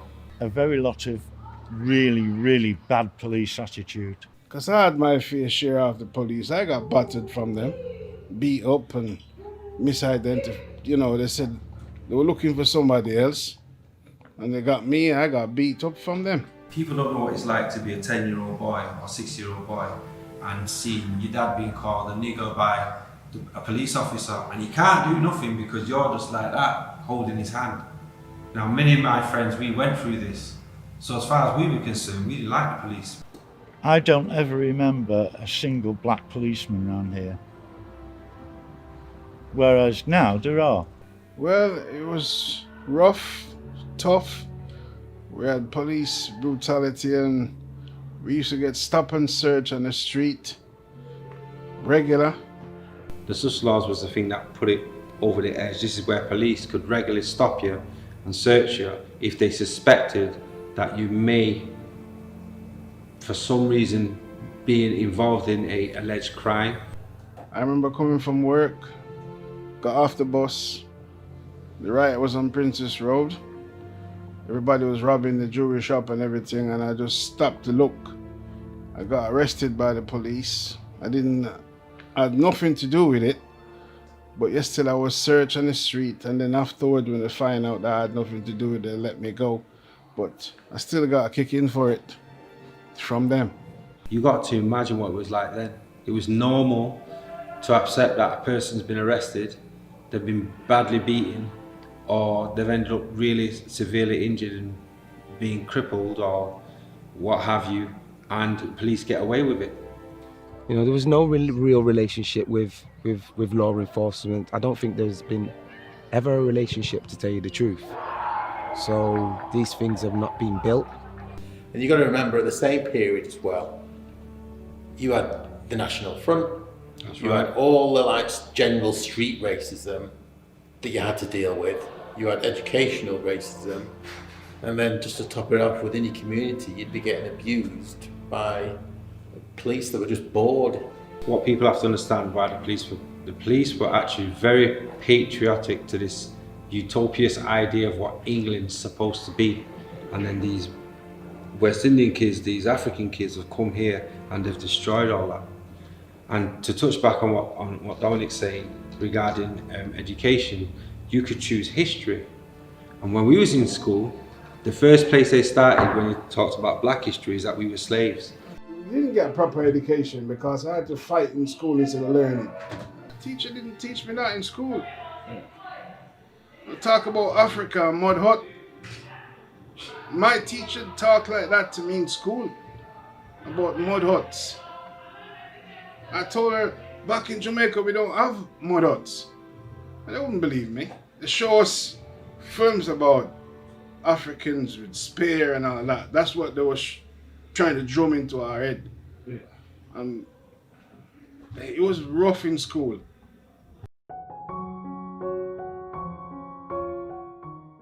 Well, the generation that I live in now kind of feels like an opportunity is just around the corner. I feel like we're able to make something out of nothing, literally. And I think that's the one thing for me where kind of differs in generation, where we're able to just make anything out of nothing and actually have a career, you know, kind of support our families through, I don't know, football, music, and so many careers. But that kind of spark of just starting something from nothing is literally the one thing I definitely say is the difference. From stories back then, when I was in my mum's stomach, at the time the riots were going on, it really doesn't seem like anything's changed. It doesn't seem like anything changed. Police coming down on ethnic black people in around, obviously, Moss Side, Hume. I think some of the challenges are still there in terms of poverty, in terms of mental health, just having a level playing field.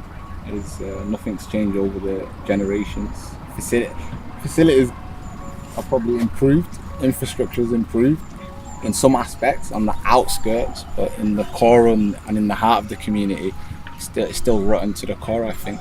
One of the main things that's changed here is back then there was a lack of information of knowing your rights and knowing what's the law and what you're entitled to and what you don't have to do if you get pulled over or whatever. So obviously we had the internet now, so like a lot more kids are clued up on, I know my rights, I don't have to get out of this car, or I don't have to, consent to a stop and search, I don't have to. So it's not, I don't think the racism's changed, I just think the access to information, there's a lot more information out there, and a lot more people are clued up. What do I think of the police in Manchester? I forgot all day. Personally, for me, I haven't had an encounter with the police before, but I feel like people that are around me, including my friends and family, have encountered police before, and it's never really been a great experience. It hasn't been the most pleasant. There have been incidents and cases where the police, I feel, have neglected certain communities. Again, from the way we're being spoken to the way we're being treated, manhandled. It's one of those things which you kind of just think to yourself, oh, we are humans, right? Just because we're a different race doesn't mean we're not, the same. There was one lad who told me this story, which was you had unmarked police vehicle come over and basically tell the group of lads that were, I think, Somalian, Arab background, told them, listen, we don't care for yous. You're going to go down the same route as Donington or Gooch went down. Half of yous will either go prison or the other will be dead, and makes our job easier. I'll still get my salary and pay my mortgage and take my kids' university off the back of yous. So when the youth have been exposed to that type of policing, I think there are issues. There's that whole community police rapport, I think that's just distanced. What they're doing and just try and work with the people in the community. Not every single black person is bad. You probably know a lot of the issues and there are a lot of the problems that are happening. They have the intel, but we seem to be having the same issues happening in the riots. So what has improved for the communities that have been deprived for so long? We need investment, we need jobs, we need entrepreneurship, we need businesses to give opportunities. There's no use putting everything around us but not investing in the communities. First of all, it's the why. Why are these younger kids, or why are we in a certain situation right now? If there's any way that people or the police could help, would be great. But I feel like it goes back to just understanding the individual first before anything.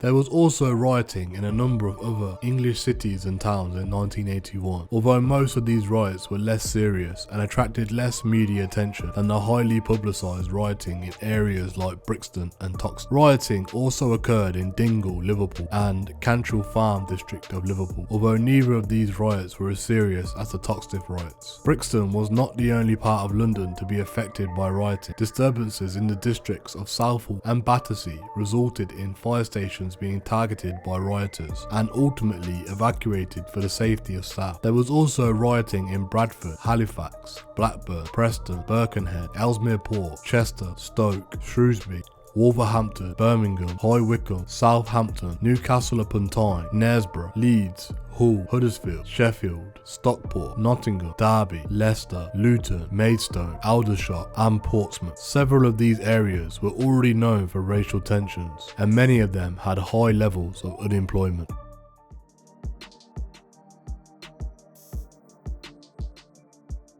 Journeying into the voluptuous tapestry of the 1981 England riots unveils a narrative replete with complexity and nuance. The streets, once scorched by the flames of civil unrest, bore witness to a confluence of social, economic, racial and political tributaries that converged in a cascade of discontent. As we excavate the layers of this historical maelstrom, the question looms: have the seeds of transformation truly taken root, or do they linger dormant beneath the surface of our purported progress? At the core of this forensic exploration lies an examination of the socio-economic landscape that ignited the unrest. The 1981 riots were in many ways an outcry against the stark disparities that cleave society along the class line. Has the intervening period seen a substantive reconfiguration of the economic structures that fueled the unrest? Have policies been implemented to bridge the gaps of wealth and opportunity, or does the spectre of inequality persist in the shadows of modernity? Racial tensions, another combustible element in the crucible of 1981, demand meticulous scrutiny. The clashes between marginalised communities and law enforcement illuminated deep-seated prejudices that demanded an introspection. In the intervening years, have strides been made to dismantle systematic racism, or do we find ourselves grappling with a haunting continuity of discriminatory practices? The complexities of the narrative lie not only in the events themselves, but in the ongoing legacy of racial injustice. The intricate interplay between the public and law enforcement during the 1981 riots riots remains a critical subplot in this unfolding drama. Have police strategies evolved to foster community trust and engagement, or do echoes of historical animosity reverberate in the fraught relationships between authorities and the public? The scene extends beyond the physical unrest to the intangible realms of policy and perception.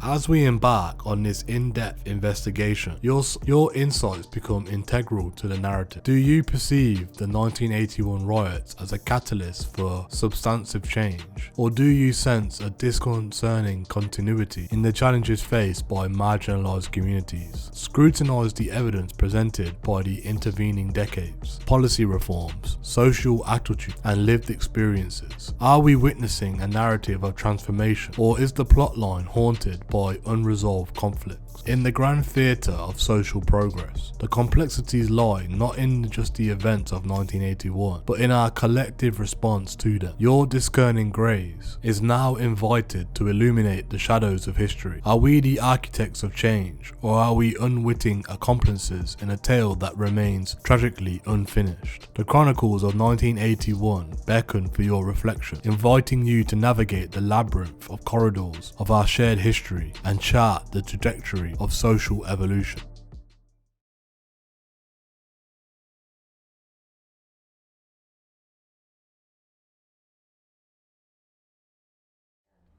I don't think you can compare what happened last year with what happened in 1981. 2011 and 81 were very different.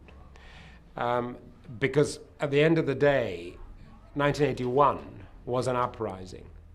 True, there was a criminal element that came along and got involved and tried to take the opportunity to steal some stuff. But it was an uprising. It was an uprising against an oppressive policing system, against an oppressive economic state, a depressed and deprived neighborhood where people were not being listened to and where people were not represented. And it was sparked off by a particular policing operation in 1981 and by the killing and wounding of a particular individual in 1985. 2011 was almost like sort of shopping with violence. You know, there was an element of just pure opportunistic criminality and planned criminality. And I didn't feel that the economic circumstances and the circumstances of policing were in any way comparable with those that occurred in 1981. But from all such incidents, you have to learn one lesson, that something is terribly wrong. Now, I think it's a different thing in 2011. You know, in 1981, black people were not participating in the economy. They were not represented on the local authority in Parliament. They were not members of the police force. There was no police authority to hold the police to account. Young people were disrespected and had nothing. You know, it was a bad situation. 2011, something else is going on, and it's not that, but it is something. There is a sense of alienation, undoubtedly. There is a sense of a breakdown of community and responsibility, one for the other, and there is a totally sort of amoral approach to acquisition. It seems to be okay just to take if you can. Now, that tells us something about the state of our society. So we need to listen to that and to learn from it. And we've got to find a response that isn't just about the criminal justice system and locking people up. We've got to ask ourselves how we build stronger and more respectful communities, how we give young people in particular a sense that they've got a stake in society, but how we take a greater degree of responsibility for our own lives and our relationships with others. Because what was striking too about 2011 were that there were people taking part who had jobs, who had careers, who had a whole heap going for them. It wasn't as if it was a action simply by the dispossessed. There was something else at work that I think is very worrying. So we shouldn't just have a knee-jerk reaction and say, well, lock them all up. That may be, the criminal justice system has to be part of it, but we also have to ask ourselves, where as a society are we going? How can we recapture our sense of community and our values? And I always think too, it's quite interesting to look at communities that didn't riot last year. I mean, I happen to live in one, in Wembley and in Harlesden, where are also diverse, multiracial communities, where there are a whole heap of issues, but there weren't riots, and there weren't people behaving as they behaved in Croydon. So we need to ask, what are we doing right as well as what are we doing wrong, and how can we do more that is right to stop this sort of thing?